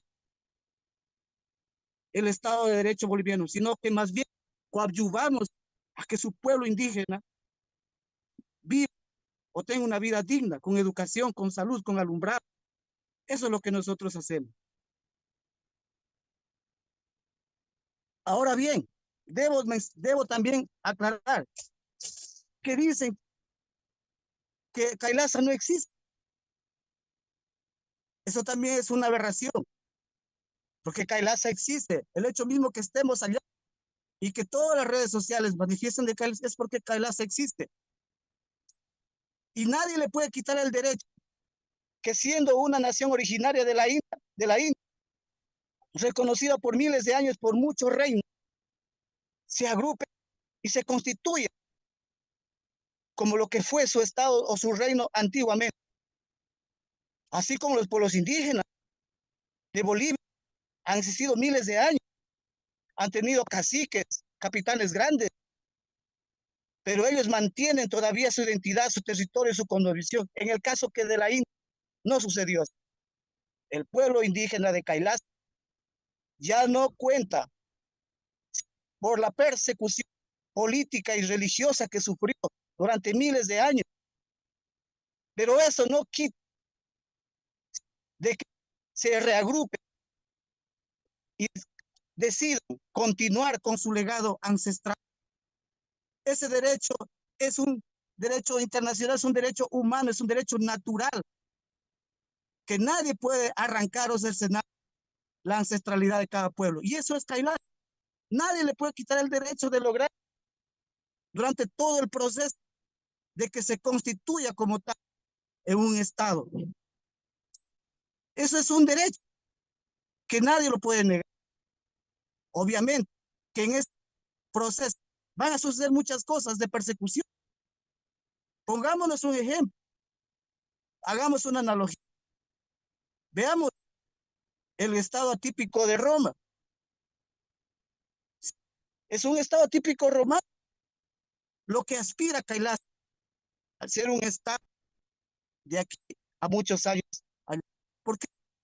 Porque goza de legitimidad ancestral, porque sus reinos originarios y ancestrales están en la India, que fueron perseguidos y extinguidos, pero existe el pueblo que ha retomado esos principios y esa cosmovisión de aquellos pueblos y se han organizado. Ese es un derecho innato que nadie puede negar. Por eso hemos acudido a todos los organismos internacionales en ese trabajo, en esa lucha para reconocer a los Estados Unidos de KAILASA como pueblo originario y ancestral de la India. Eso es, pero KAILASA existe. No se puede decir que KAILASA no existe. Tenemos nuestro propio sistema de gobierno, como lo fue hace miles de años. Nuestro propio idioma, nuestra propia religión o cosmovisión. Eso es KAILASA. También dice que KAILASA es una secta. Totalmente equivocados. ¿Quién puede definir el concepto o definición de secta? Entonces, ¿quiere decir que todas las religiones del mundo son una secta? No, señores, tenemos que aprender a respetar el derecho a la libertad de conciencia y de pensamiento. Cualquier ciudadano puede adorar o creer en lo que crea, en lo que considere para él su deidad o su Dios. En el caso de KAILASA, son gente espiritual que cree en el cosmos, que cree que todo el universo, que todos los seres humanos que viven en el planeta Tierra somos el Dios realmente, y que queremos que la gente, como un ser humano innato, reconozca esos valores como individuo que tiene en su corazón, en su mente, en su actuar, sin hacer el daño a los demás. Eso es lo que es KAILASA. No es una secta. No cobramos por dar una misa. No cobramos por bautizar un niño. No cobramos por hacer actividades religiosas. Todo lo que KAILASA da, lo da gratis. Porque así debe ser la humanidad. La gratuidad, la humanización de los actos de los seres humanos es lo que importa. Entonces, esa tergiversación, esa mala información que han salido por TikTokers, que no saben lo que dicen, que no investigan, que lo único que quieren es fama, han destruido y han calumniado y han injuriado a los Estados Unidos de KAILASA.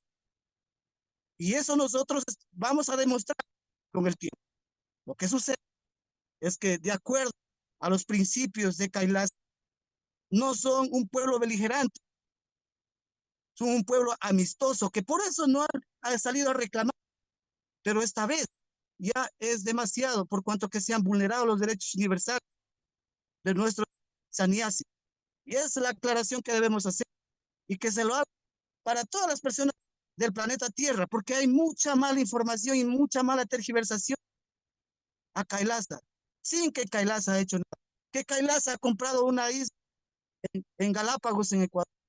Las islas no se pueden comprar, es patrimonio cultural de la humanidad. Toda esa información es realizada por TikTokers que no tienen nada que hacer, que se dedican a tener fama a través de estos medios digitales. Pueden hacer lo que sea, pero para poder hablar de algo tan importante como KAILASA, se tiene que investigar e ir a la fuente. Estoy a las órdenes para las preguntas que estimen necesarias.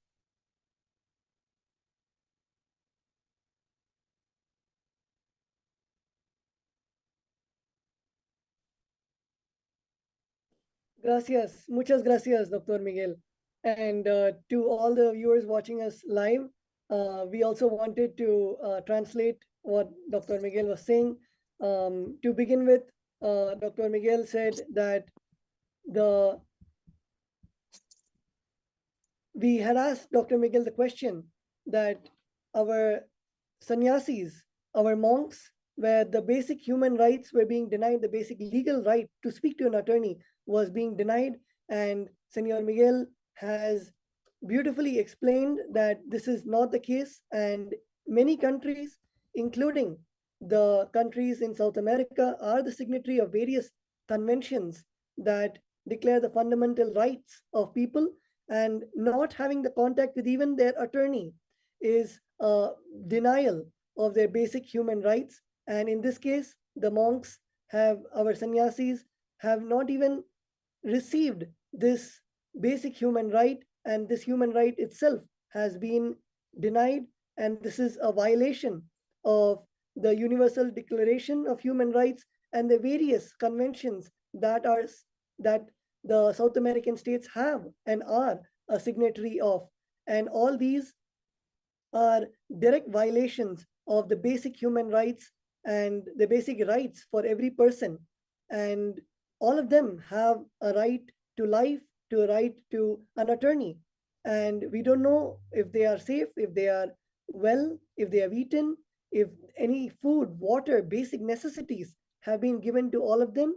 And all this is a direct violation of human rights. And we call upon the international community, we call upon the various humanitarian institutions to bring justice to our monks, to our sannyasis, who literally have only been doing the humanitarian services and have been selflessly working for the benefit and with the indigenous people of Bolivia. And right now, their basic human rights are being denied. And our sannyasis, Senator Miguel has said that we are going to initiate legal action at an international level and notify the international community of the human rights violations which are happening to the Hindu monks, the human rights violation that is being committed against our monks, being committed against the monks of KAILASA and the indigenous people of Bolivia. And he explained also that every citizen has the right to freely travel, and this basic human right of the restriction of movement is being denied for our sannyasis right now. And they have not committed any crime, they have not committed any offense, and it is just the direct persecution from the deep state of illegally withholding our monks, illegally detaining our monks, our sannyasis, And we call upon the international community to condemn what is happening against our sannyasis, our international monks. And Senor Miguel also expanded about the various comments that are going on in and around social media that Kailasa is not a state. Senor Miguel said that as per the various laws of self-determination and various other laws of the international law, Kailasa is a state as per international law, just like how the indigenous nations in the various parts of South America are the original indigenous nations. Same way, in the part of self-determination, Kailasa is a state as per international law. Kailasa maintains diplomatic relations with multiple countries across the globe. Kailasa fulfills the various international norms of being a state. And Senor Miguel also said that there are various accusations that Kailasa is trying to fraud the indigenous people, but Kailasa has only been working with the indigenous community. And in fact, the indigenous community also is in agreement with Kailasa and is thankful for Kailasa to come and to help them provide the humanitarian services in perpetuity. And Kailasa has been working with the indigenous nations, and we don't just last, our humanitarian aid does not last just 30 or 40 years. And as brothers and sisters of indigenous people, as Kailasa, one of the founding members of the United Ancient Nations intergovernmental organization standing for indigenous people at the international level, Kailasa provides the humanitarian services for thousands of years to support our indigenous brothers and sisters worldwide. And Kailasa is not here to appropriate their lands or natural resources. Kailasa is spiritual, Kailasa is religious, Kailasa is completely non-violent and lives in harmony with the nature, not to destroy, but to preserve the nation, to preserve the indigenous customs, to maintain our cultural identity, to maintain our diversity in culture, our customs, our language. And Kailasa works towards preserving and defending the rights of the indigenous people, preserving the customs, the culture of indigenous people worldwide. And when Kailasa is doing all of this, our monks, our sannyasis are doing all of this illegally. They have been detained and there is no response. And our attorneys are trying to reach our monks, our attorneys are trying to be in contact, but still we are not able to get in contact with our monks who have been illegally kept in custody, who have been detained. And there is no court order, there are no charges, there are no offenses, they have not committed anything illegal, they've only been doing the humanitarian services. And as per the basic laws and rights of the human rights, they have been only working tirelessly for giving the humanitarian aid for the indigenous people in Bolivia. And while they've been doing all this, they have been now inhumanly treated, and completely their basic rights have been violated. And this is against the constitution of Bolivia, against the constitution of the various South American countries, where the constitution does hold a high regard for human rights. The constitution does hold the basic human necessities of providing the basic needs for every person. And this is what is being committed against the monks, against sannyasis, is against the constitution of their own country. And they are going against their own constitution, while Kailasa has only been providing the humanitarian services. And including Bolivia and many other countries are signatories of the international pacts of and international agreements, international treaties, which is directly implementable, whether it is the Treaty of the Universal Declaration of Human Rights, or whether it's a treaty of the ILO Convention, which respects the rights of indigenous people.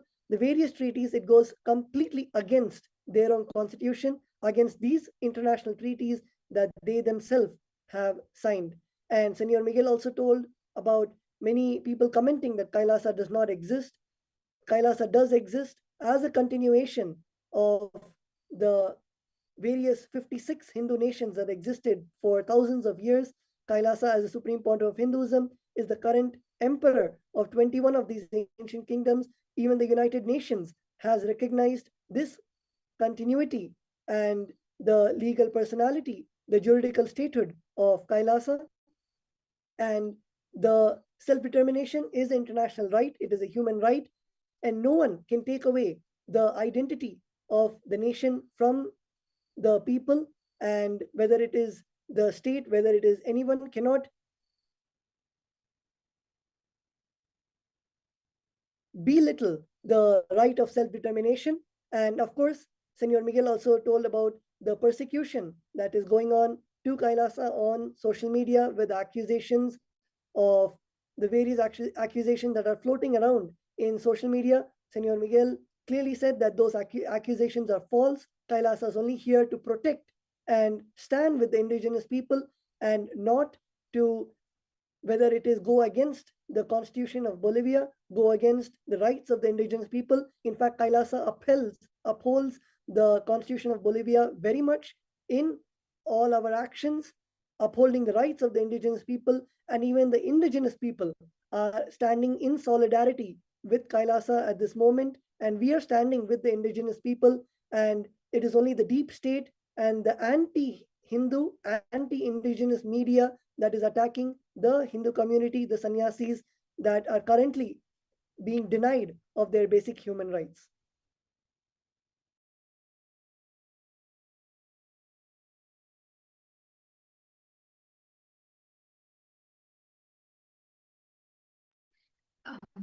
Thank you so much, Senor Miguel. And because what right now the lawyer, Senor Miguel, had highlighted is very important, and I'd like to reiterate it. And I see so many people right now as we talk. I see so many tweets, so many people actively posting on social media. So many Hindus are coming together, and so many people from around the world are coming together. In fact, I see a lot of people from the South America that are joining here with us, that are also talking about the contributions and services that Kailasa Swamiji has been doing. And one important point that I'd like to highlight once again on what Senor Miguel had mentioned now is about how the sannyasis there, all the monks are being detained illegally without any kind of a explanation whatsoever. And like he said, that just based upon the hate speech, racist, anti-indigenous, racist hate speech that is being spread by Hindu-phobic the media channels, which are completely orchestrated by the deep state, are spreading false news and hate speech, because of which all monks are being attacked by the mob. And today, up until now, are able to get in touch with our monks, with our sannyasis there on ground. And Senor Miguel had highlighted also about how this persecution, this is a persecution that is happening, and each time that for the services that Kailasa has been doing, like he beautifully mentioned, is also how all the indigenous groups are standing together with Kailasa. And anyone that is coming, anyone that is standing up is also facing the attack. And like he said, and I'd like to quote him, he said, you go and ask any of the indigenous people and they will tell you the same of what service that Kailasa has been doing. Just as we talk, if any of you, as all the people that are listening, you all can post your thoughts, tweet your thoughts with the hashtag. Hashtag is projected here for all of you. Please take a moment. We request all of you to take to Twitter, share with us, let us know what you think. Hashtag Kailasa Indigenous Nation attacked.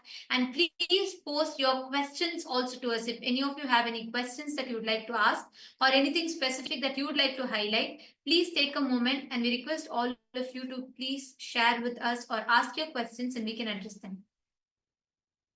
Now, I just have one very important thing that I wanted to highlight.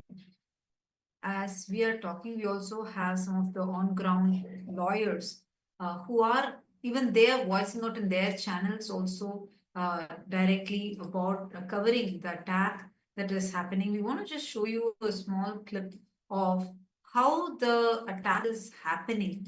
I'm just going to show all of us can see here the kind of attack that what exactly they face. And like you're seeing here, this is the boat, literally all of them running and attacking. And a very important fact being, these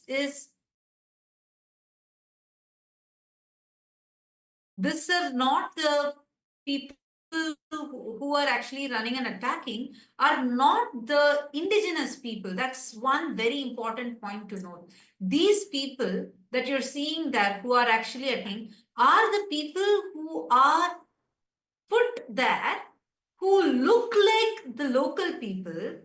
See, the way how the attacks are usually done on the indigenous people has always been with a pattern. Actually, as I'm talking, you can see the various attorneys that are voicing out against this persecution, against this attack. You can see them talking, giving a clarity and sharing about what is the actual truth. What is exactly the real picture which the Hindu music, Hindu phobic media is trying to hide? You can see here, our monks are going where? We don't even know. Where are they being taken to? What's going on with them? Are they safe? We have no idea. And this you can see they're trying to fight for justice. And you can see here the monk is pleading them. He's asking, he's requesting to be let alone. And he's pleading them there, and there is no one to stand up. There is no one protecting the monks. And here we can see there are the news channels here who are also telling about the persecution and the attack that currently our monks are facing. And here you can see the people covering on ground, and they have our female monks. Their location, the monastery campus has been. Yeah, this exact clipping is right now. You can see it's night time. Monks are there alone. We are only seeing uniformed men, armed men that are there. We are not allowed inside. The lawyers are not being allowed inside. There are some press channels that are there. They are able to cover, but we are not allowed to even send. Our lawyers are not being allowed inside. What is going on? How is this right? You can see here, right here, you can see this is one of our female monks who is actually being forcefully taken, detained, illegally detained. How can they detain them? There is no complaint, there is no kind of a court order, there is no arrest warrant. How can they detain them? We do not know. We are not able to ask. Even our lawyers, as he just came, as one of the attorneys just came and expressed here, even they are not able to do anything. They are trying their level best. They're trying to approach various courts, various things, trying to take legal actions, but we do not know. You can see here how the monks are being mobbed. We have no contact. We are not able to see where our monks are. We are not able to see, we are not able to know any detail about them. We do not know what is happening to our monks. We do not know what if they are safe. We do not know any of this news and information. And here you all can see how our monks are being detained. They are being taken illegally. We do not know what is happening to them. They are being illegally detained and kidnapped. Like Sanya Miguel, a lawyer, just highlighted importantly, there is no kind of there's no ground for any kind of arrest or anything to happen to them, because they have been doing the service. They are volunteers, and all of them illegally have been kept detained, and completely the phobic Hinduistic racist elements are attacking our monks. And you can see how they are mobbed by the media. And how can they be? You can hear literally the news fogging at them. And this is one clip we have. We are not able to access them. We have been trying constantly. We are trying to somehow get in touch with them. We do not know. And actually, as sannyasis, I want to highlight something here. We are pure vegetarians. We do not eat any other food, any other water. We don't drink any other water, because for us, this the vows of brahmacharya are so important, the 5 vows that we take. And the aparigraha is very, very, very important. We do not eat without doing puja. We do not eat any random food. That is no. We have specific sattvic diet. We only follow that. If otherwise, they may just be hungry. So that is what is also one of the concerns we have, because we don't know where they have been taken to. Where are they? What food they have? They are not even given access to their own personal documents. They do not have their documents, their passports, their phones with them. So it's very seriously concerning. How can it happen right now? That is what is like the most serious part here, is where you can see here you're seeing Mr. Javier, who is actually one of the attorneys who's on ground trying to fight for justice, trying to try all the legal ways to somehow fight for the justice for the people, the monks, and their lives, which are at stake right now. And you can see here, You can see our monks are being taken, and up until now, the lawyer, Senor Javier, is live on their national media requesting and asking, pleading that we be led to meet our sannyasis. We are not able to meet them. We do not know what is going on with them. You can see right now, I am showing you all the clips which we are only getting from media. We do not know what is happening to them. They are being taken to some place, and you can see the press, the media, they're mobbing them continuously. We are not knowing, we do not have access to our monks. We do not know where they're being taken. We do not know what is happening to them. These are just innocent monks that were there only serving the people, only doing good to humanity, and we have no idea of what is happening. And they are being attacked. Our lawyer, Senor Javier, is speaking on the live national international media channels, and he's also requesting, highlighting the persecution that we are being subject to. Absolutely. Actually, one more thing, if you notice here, you're very clearly seeing how the monks do not have a single bag on them. They're not carrying anything. Hey, this is a different country. We are going out of our sovereign lands to help the other indigenous communities. And the indigenous communities have been so warm, welcoming us, actually grateful for all the work that Kailasa has been doing. And you can see here, this is currently we do not know what is happening with these people. This is all the our people that are being held hostage over there. We do not have any communication. They are not even allowed to touch any of their own documents. Everything, like one by one, all their bags are being taken away. There are people there everywhere, and this is what is really and we are not able to access our monks. They are all being detained. We do not know what is happening to our monks. We have been trying. We are not able to get in touch, and you can see they are completely surrounded by armed men. We have no clue. Our lawyers are not able to get in touch. Our lawyers are not able to communicate to them. We do not know what is happening. Actually, you can very clearly see this location is completely different from this other location. Like I was mentioning earlier, these are hundreds of miles apart, completely different locations. This is one location that we were able to collect the visual. And before this, we got one more location, which we showed you the visual of. And before that, we showed you the boat visual. All these are different places.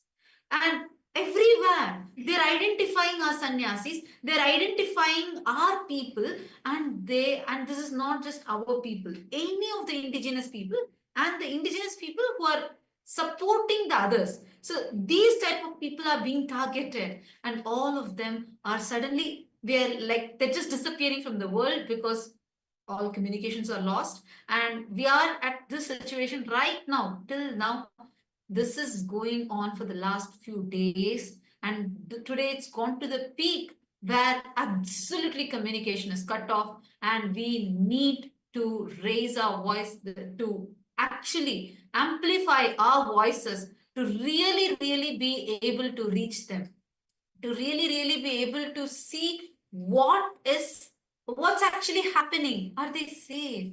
These are women. women, and all of these are men, armed men. What is going on there? What are these people? And you need to know, we asked several times, who are these people? What rights do they have to come and ask us this? Who are they? Can they show us any documents? Can they show us any IDs? We couldn't get anything from them. Till now, we have not gotten anything. So actually, these are some of the very concerning points that we have. And we request all of you to please take a minute and share this, voice this out. Ma Atmarupa is posting saying this is a completely total nonsense. Exactly. And Ma Nitya Atmarupa, it's right now the way it's happening, there's no logical sense. There's no justification someone can even give. What is going on? Is this a joke? This is something where, like, oh my God, I'm seeing a lot more comments that are coming on in the YouTube. Many of you are posting attack on Kailasa sannyasis is a grave injustice rooted in deliberate suppression of the Hindu indigenous communities. These sannyasis are dedicated service of the divine and humanity. Absolutely, Matanya, that's true. And not just that, I want to also highlight, Ma, it's like how Dr. Miguel was also mentioning. It is not just Kailasa, the attack is being done because we are indigenous. That's the most important thing. Like, just because we are supporting the indigenous communities and we are supporting, see, like I was mentioning, right, without right offerings, without offering Naivedyam, we don't eat food. So our sannyasis are now, all their puja kits have been taken away. All their personal belongings have been confiscated. All their, like, you will notice they're not even, like one of the sannyasis, when she was dragged the car, forced into another car, she didn't even have even a sling bag. Imagine, she no right for the phones. The fundamental rights are all taken away. It's so important that all of us come together, voice this out right now. This attack, this persecution has to stop, and we need our monks back. We need our sister sannyasis. We need to reach our brother monks. They were only merely serving there. We did not do anything else other than serving, and not just serving, continuously, like the way we are supporting the communities are so happy. From external, they are able to attack. We need to share this to all the international groups, all the international aware of this. We need to amplify our voices. It will not be enough, just even a small few hundred of us are speaking this. Please share now. We need to reach out to the mass. We need every one of your voices. We humbly request all of your support. We need to know what's happening right now with our sannyasis. It's been so many hours together. We don't even know if they have had a single drop of water. You all saw the visual. The sannyasi car, she didn't carry even a bottle. We don't eat anywhere else outside. We don't drink any other water. So what is happening? Just for serving humanity, is this the result that is being given back? This is getting very too dangerous. The environment is turning very hostile just because of a few anti-indigenous groups. That is what is the main thing. It is the anti-indigenous groups that are making this whole attack, forming this whole attack. That is what is happening. So we really request all of you to come together. We are seeing a lot more people who are joining us, and also we see a lot of people who are commenting and support. Like we have seen so people who are telling about how bad they feel for this persecution that is happening. But it is also important for us to remember, anytime anyone stands up for the rights of indigenous groups, when we stand up for the rights of Sanatana Hindu Dharma and to serve the humanity, this is what consistently is happening, is been happening. Anyone that stands up for the indigenous rights is being attacked. And it is important, it's even more important that we spread the right news. As much as we are telling about the attack that is happening, let us take that time to also spread the right information to people. Let us spread the right information so people understand, so people know the facts. Right now, our cities' lives are in danger, they are at risk. We do not know what is happening with them. We have no idea of what is going on. And Mahavi, I just wanted to also ask you here of how you have seen this also, as multiple times. Whenever, in fact, Swamiji has taken been the single platform. He's created that one platform that unifies all the indigenous nations together, brings everyone together, and persistently in attacks there has been the Hindu-phobic, Hindu-music elements are relentlessly attacking. Do you want to also share about the systematic persecution, that's very systemic persecution that is happening, the multi-pronged attack, just because of the service that Swamiji is doing? Yes, absolutely, ma'am. If we look at the 2010 persecution, this is exactly how it started. It all started with the Hindu music, Hindu-phobic media, racist media, who basically just spread disinformation, lies about Swamiji, about the work that he's doing, all kinds of lies, so basically inciting hate in the public. And this is exactly what is happening here. The Hindu music, the Hindu-phobic, the racist, the anti-indigenous media is, telling all sorts of lies without doing any kind of fact checking, basically going through their own ethics, through going against the ethics of journalism, not doing any fact checking, and just spreading lies, and not even getting the the counter story. Just trying to show one side of the story, and not interviewing, asking the people on ground, the indigenous people who have been benefiting from the services of KAILASA. So that is the strategy that these Hindu music, racist media elements are using, just without any without any fact checking, just spreading lies, telling whatever they want on media, just because they can, just because they have the platform. They just tell whatever they want to, and through that misinformation, disinformation, inciting hate, inciting hatred, and inciting violence from the mob, from the public, from the, and these are not the people who are actually benefiting from the services of KAILASA. So this is very well planned, and especially as we've seen, multiple places where our nuns and monks are getting persecuted, are getting attacked at the same time. So they would have already planned for it, very systematically planned for it. And so, and one other thing that I wanted to add is that, if you look at the media, like the news report that one of our lawyers is doing, you will see that how our sister nun, she is a female body, and she has taken the vows of sannyas, and she's being manhandled.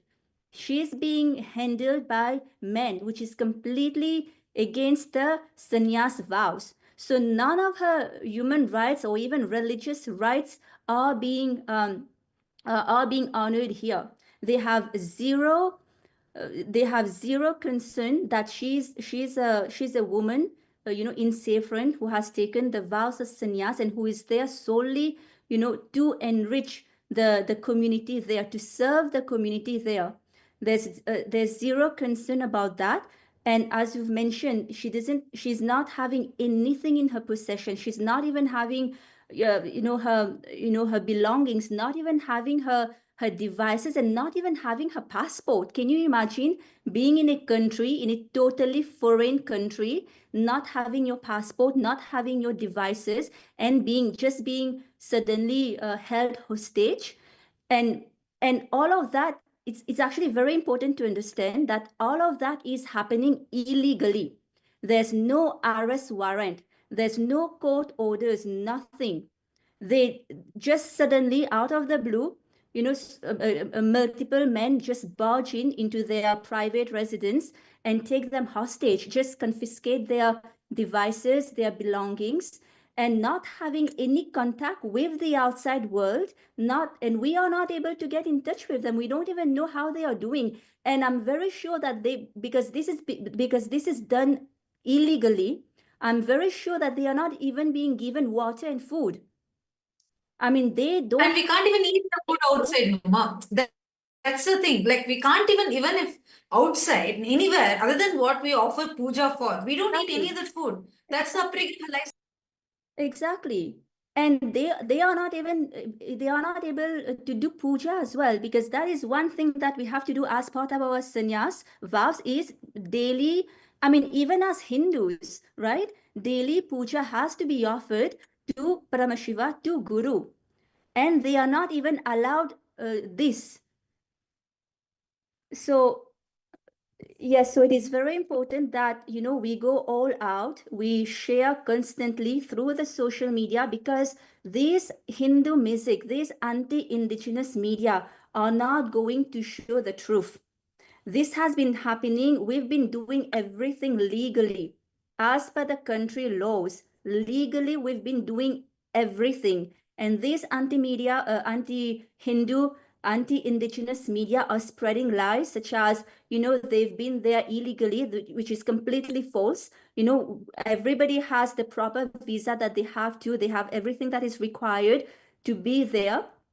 Everything is being done as per the country law. But these Hindu music, anti-indigenous media is spreading lies and ultimately incite, because that is their purpose. They want to incite hate, and they want to actually break the confidence that KAILASA is giving to these indigenous people. Because see, Exactly. these indigenous people have been empowered so much. Actually, if you see, when these indigenous people, they come to our ecosystem, they are so enriched, they are so left in awe, because they feel so much grateful actually to Swamiji, to KAILASA, to show them that, hey, they can revive their culture, their tradition, just like how Swamiji has done for the Hindu indigenous people. And so they have gotten the confidence to do that for them as well. They have gotten the confidence to revive back their language, to fight for, for the environment. But the media is trying to break their confidence. And that is why the media is attacking KAILASA. Because they do Yes. not. Actually, Go ahead. one thing I just wanted to add, Mom, because you brought in a very important point initially, where you mentioned about how, because we have especially taken the vow of brahmacharya, and men, we cannot touch the opposite gender. The opposite gender cannot touch us. They cannot manhandle us. It's like violating our fundamental rights, violating our religious sentiments, violating in every possible level. They're harassing our women. I am not able to come to terms with this at all. Like, I'm not able to cognize this, given that they are supposed to be, in the current modern world, that where we are seeing that there's a lot more communication, etc., etc. What's happening is so wrong. I do not know how to articulate the emotion that I'm feeling right now, but this is not okay. This is totally not okay. How can this happen? It's so unconstitutional, against violating all the international laws. And we have been persecuted, so openly, blatantly persecuted. And one more thing, Vijay, I just wanted to share. Little today morning, Eastern Standard Time morning, where all of a sudden everything was going normal, where the all our female sannyasis are actually offering the pujas and the rituals, and they were also teaching, supporting classes. They were conducting classes of supporting the women over there and doing counseling. All of a sudden, with no prior notice, all of a sudden there were uniformed officials that just barged in. And when our people asking like, who are you? Why are you coming in? What are you here for? And they didn't give us any straight answer. And even the people, the community people, the indigenous community people, etc., who tried to come and ask them, saying, who are you? They completely silenced them, put them out of the very campus, and they blocked the campus from all sides. And immediately our female sannyasis were frantically trying to make calls to the local police, to the lawyers, trying to get in touch with all of us.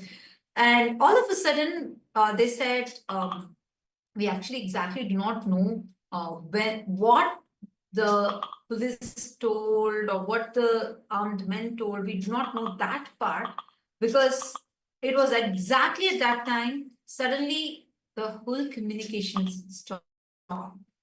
And only through the media reports we got to know that they had confiscated everything, and these people were not allowed to contact anyone outside. These people, the monks that were there, the monks are of various different nationalities, their first nation being Kailasa, and they all had come together only to serve people. Their whole motto was to serve people, just help them as in all possible ways. And till date, not a single penny has been taken as a charge for anything. It's all about giving, like what this is Swamiji's mission, right? To give to humanity, to contribute to humanity. And so they tried explaining, even some of the indigenous people came to support us as well. Many of the community members tried to support them, saying that to the armed men and men in uniform, telling them that, look, these people are only here doing services. And by then, our lawyers had also had reached there, and two of the attorneys had reached there, but the police completely blocked them out. There were henchmen, there were men in uniform, all of them signed together, and they allowed only the press and media to go in. It's so unlawful, unconstitutional, violating the fundamental human rights. They did not allow our lawyers, we just met with one of the lawyers now in the live, we just heard from him. And we also saw one more lawyer's live stream video that he's doing. So when the lawyers tried to get in, and the attorneys somehow tried to access the people and to try to communicate with the police, they were also blocked. They were completely blocked or not let inside. They even said how, even as per their own laws, even and also as per the international laws, it is a fundamental right for everyone to access, to have their access to their lawyers, to have access to the attorneys. Still they were denied. Like, we have the right to remain silent with until we have a legal representative, right? This is an international law. But they completely denied the legal representatives to even meet the people. The people from inside are saying, no, just let us go, let us go. And all of them are women on the inside. This is a women monastery. And they had completely surrounded the campus. These armed men it's all men. They surrounded the campus of the female monastery, and they did not allow any of them to step out. So it was very difficult, like till now I've not been able to reach them. That's what is very, very disturbing for me. They've even been denied to contact their consulate or embassy, let alone contacting their lawyers. But as other countries' citizens who are there legally in that country, they were not even allowed to contact their consulate or embassies. And again, it is worth repeating again, all that is done so illegally, without any arrest warrant, without any legal documentation. They are just, whenever they want, they just barge in and just take them away. There's no accountability. And now we don't even know where they are. We actually don't know where they are. That is the most shocking. We don't know where they are. And that is so concerning. Just imagine, right? You leave behind your entire life and you decide to take sannyas just because to serve the people, to serve the humanity. And just suddenly, they decide to just barge in and take all their belongings, their passport, everything away. And they are taken in a place where they don't even know what that place is. And they are in a completely foreign country. So that is extremely shocking. And that is extremely terrifying, to live, to be in that situation. And I mean, I can't imagine what they are going through right now. It must be absolutely horrible, not having any water, not having any food, not having any belongings, nothing with them, in a completely unknown place, and not knowing who are the people around them. I mean, these are deep state people. If they are doing things illegally, they are people who are, these are deep state anti-Hindu, anti-Mesic, anti-Indigenous elements. So we don't know, I mean, there's, we don't know if their rights, I mean, of course, their rights, human rights are not being upheld. We've already seen that. We absolutely don't know what they are going through right now, what they are doing to them, especially being handled by men, what these men now, what they are doing to them, especially being they're just kidnapped. Our monks of Sovereign Order of Kailasa are kidnapped.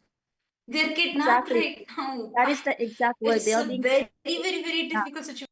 We have not been able to access them. We do not know what is happening. It is extremely concerning. Just think, like you said, Ma, so many women, and they're just innocent monks who are only there to serve the people. We don't know what's happening with them. Our male sannyasis, the female monks, we do not know where they are. We do not know what they are doing. They have been kidnapped. They have been illegally detained. There is no permission. There is no authority. Whatever is happening to them is illegal. There is no grounds, legal grounds, moral grounds, humanitarian grounds. On any of these levels, it's not fair, to say the least. Because what's happening to them right now, it's completely violating their fundamental human right. They are not allowed access to lawyers. They are not allowed to have access. They're not allowed to speak to their lawyers. None of this has been allowed, and they've all been illegally taken away somewhere. We do not know where they have gone. Actually, this is one more thing, Ma Vijaypriya and Nithyananda. The one thing this reminds me of is, when we were doing a detailed, deep study on how the indigenous nations have all been attacked. Many of the indigenous communities have literally been wiped off. They don't exist anymore because they've been brutally attacked, persecuted.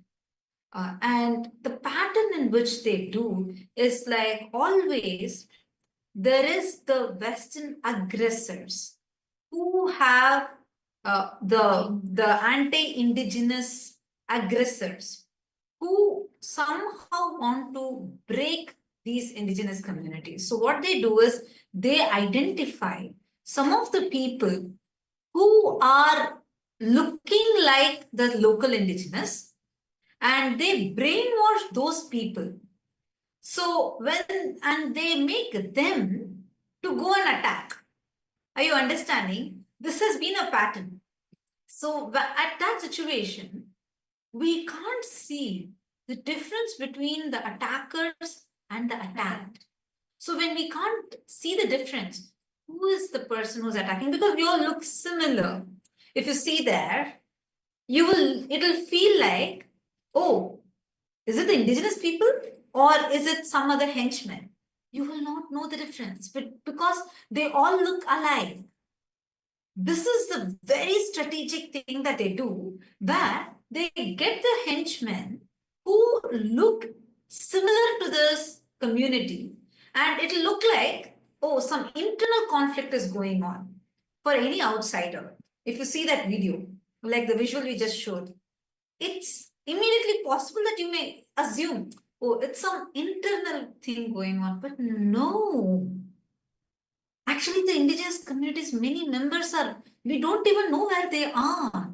We don't know, many of them have not been traceable, and the last 48 hours it's in a panic mode, and last 24 hours, it's been heightened more, like a very heated state right now, which is scary.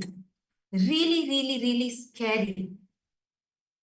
So this is what is happening as a, oh my God, I don't even know how to That is tell, what because now we're witnessing that pattern. that is what the media, that is the strategy that the the Hindu music, anti-indigenous media is trying to do, right? It's trying to show the public that these indigenous people themselves are against Kailasa, which is totally not true, right? Because then that is a way not to get any sympathy from from the public, to show that Kailasa here is the bad guy, right? So that is all and see, what right do they have to do that, right? I mean, again, there's no accountability to their actions. I mean, who's going to make them accountable for their actions, for spreading lies like that, which is so harmful for the local population, because that is denying the local population, so many resources that Kailasa is bringing to them. And these are the same people who are coming towards Kailasa and asking for Kailasa's help. So these anti-indigenous media, it is not just harm done to Kailasa, but they are also doing harm to the local people, but showing that the local people are against Kailasa. So Exactly. Actually, that is the most important thing for people to notice and remember. I just wanted to highlight what you were saying, because people, unfortunately, what the media shows is a completely false picture, but they gaslight the people itself to believe that, oh, the whole public is infuriated, which is actually, I just wanted to share in this regard, that even yesterday, when the monks, like we showed, they were all boat trapped, and the few women and the families who were being served by Kailasa, the indigenous communities, they actually came forward. They said they requested the mob to stop attacking them. So one of our sannyasis had fainted on the ground because of not drinking water and no food, nothing whatsoever, and he was asking, continuously requesting to be allowed to at least drink water, and he was not allowed, and he fainted on the ground. So immediately the indigenous communities, they rushed forward and they wanted to give some water. And they requested the mob to stop attacking, and they all came and stood in front of the mob to protect. Every single one of them were attacked. And they gaslighted everyone around. The mob was screaming to show, no, we don't want you, we don't want you. But there's so many people are actually saying, no, we are standing for you, we are supporting for you, supporting Lhasa. And this is how it is so manipulated on the media. And everyone who are seeing this live right now, you all should share these facts.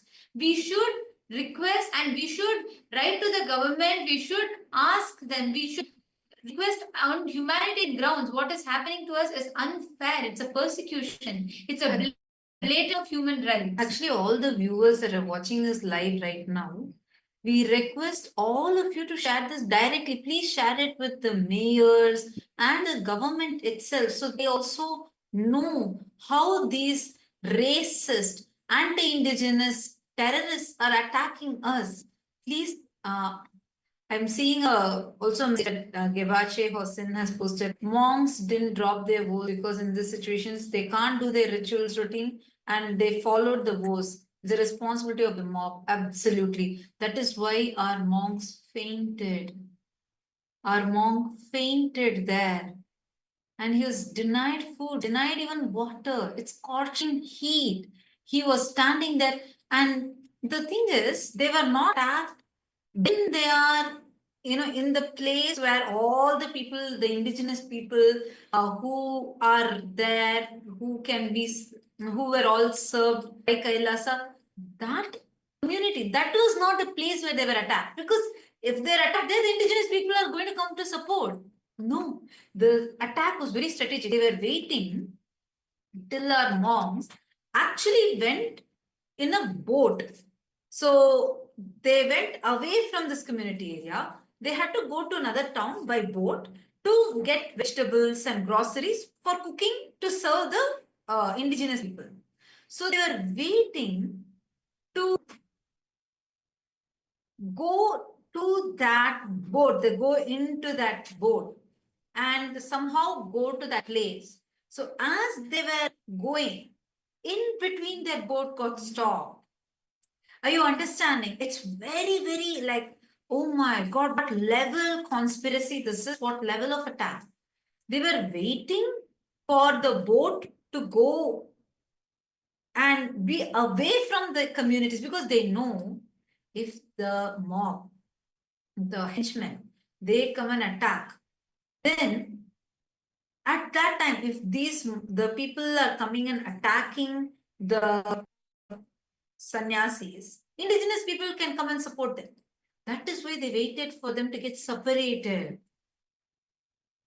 and showed in media as if, oh, look, there's a mob that's attacking. No.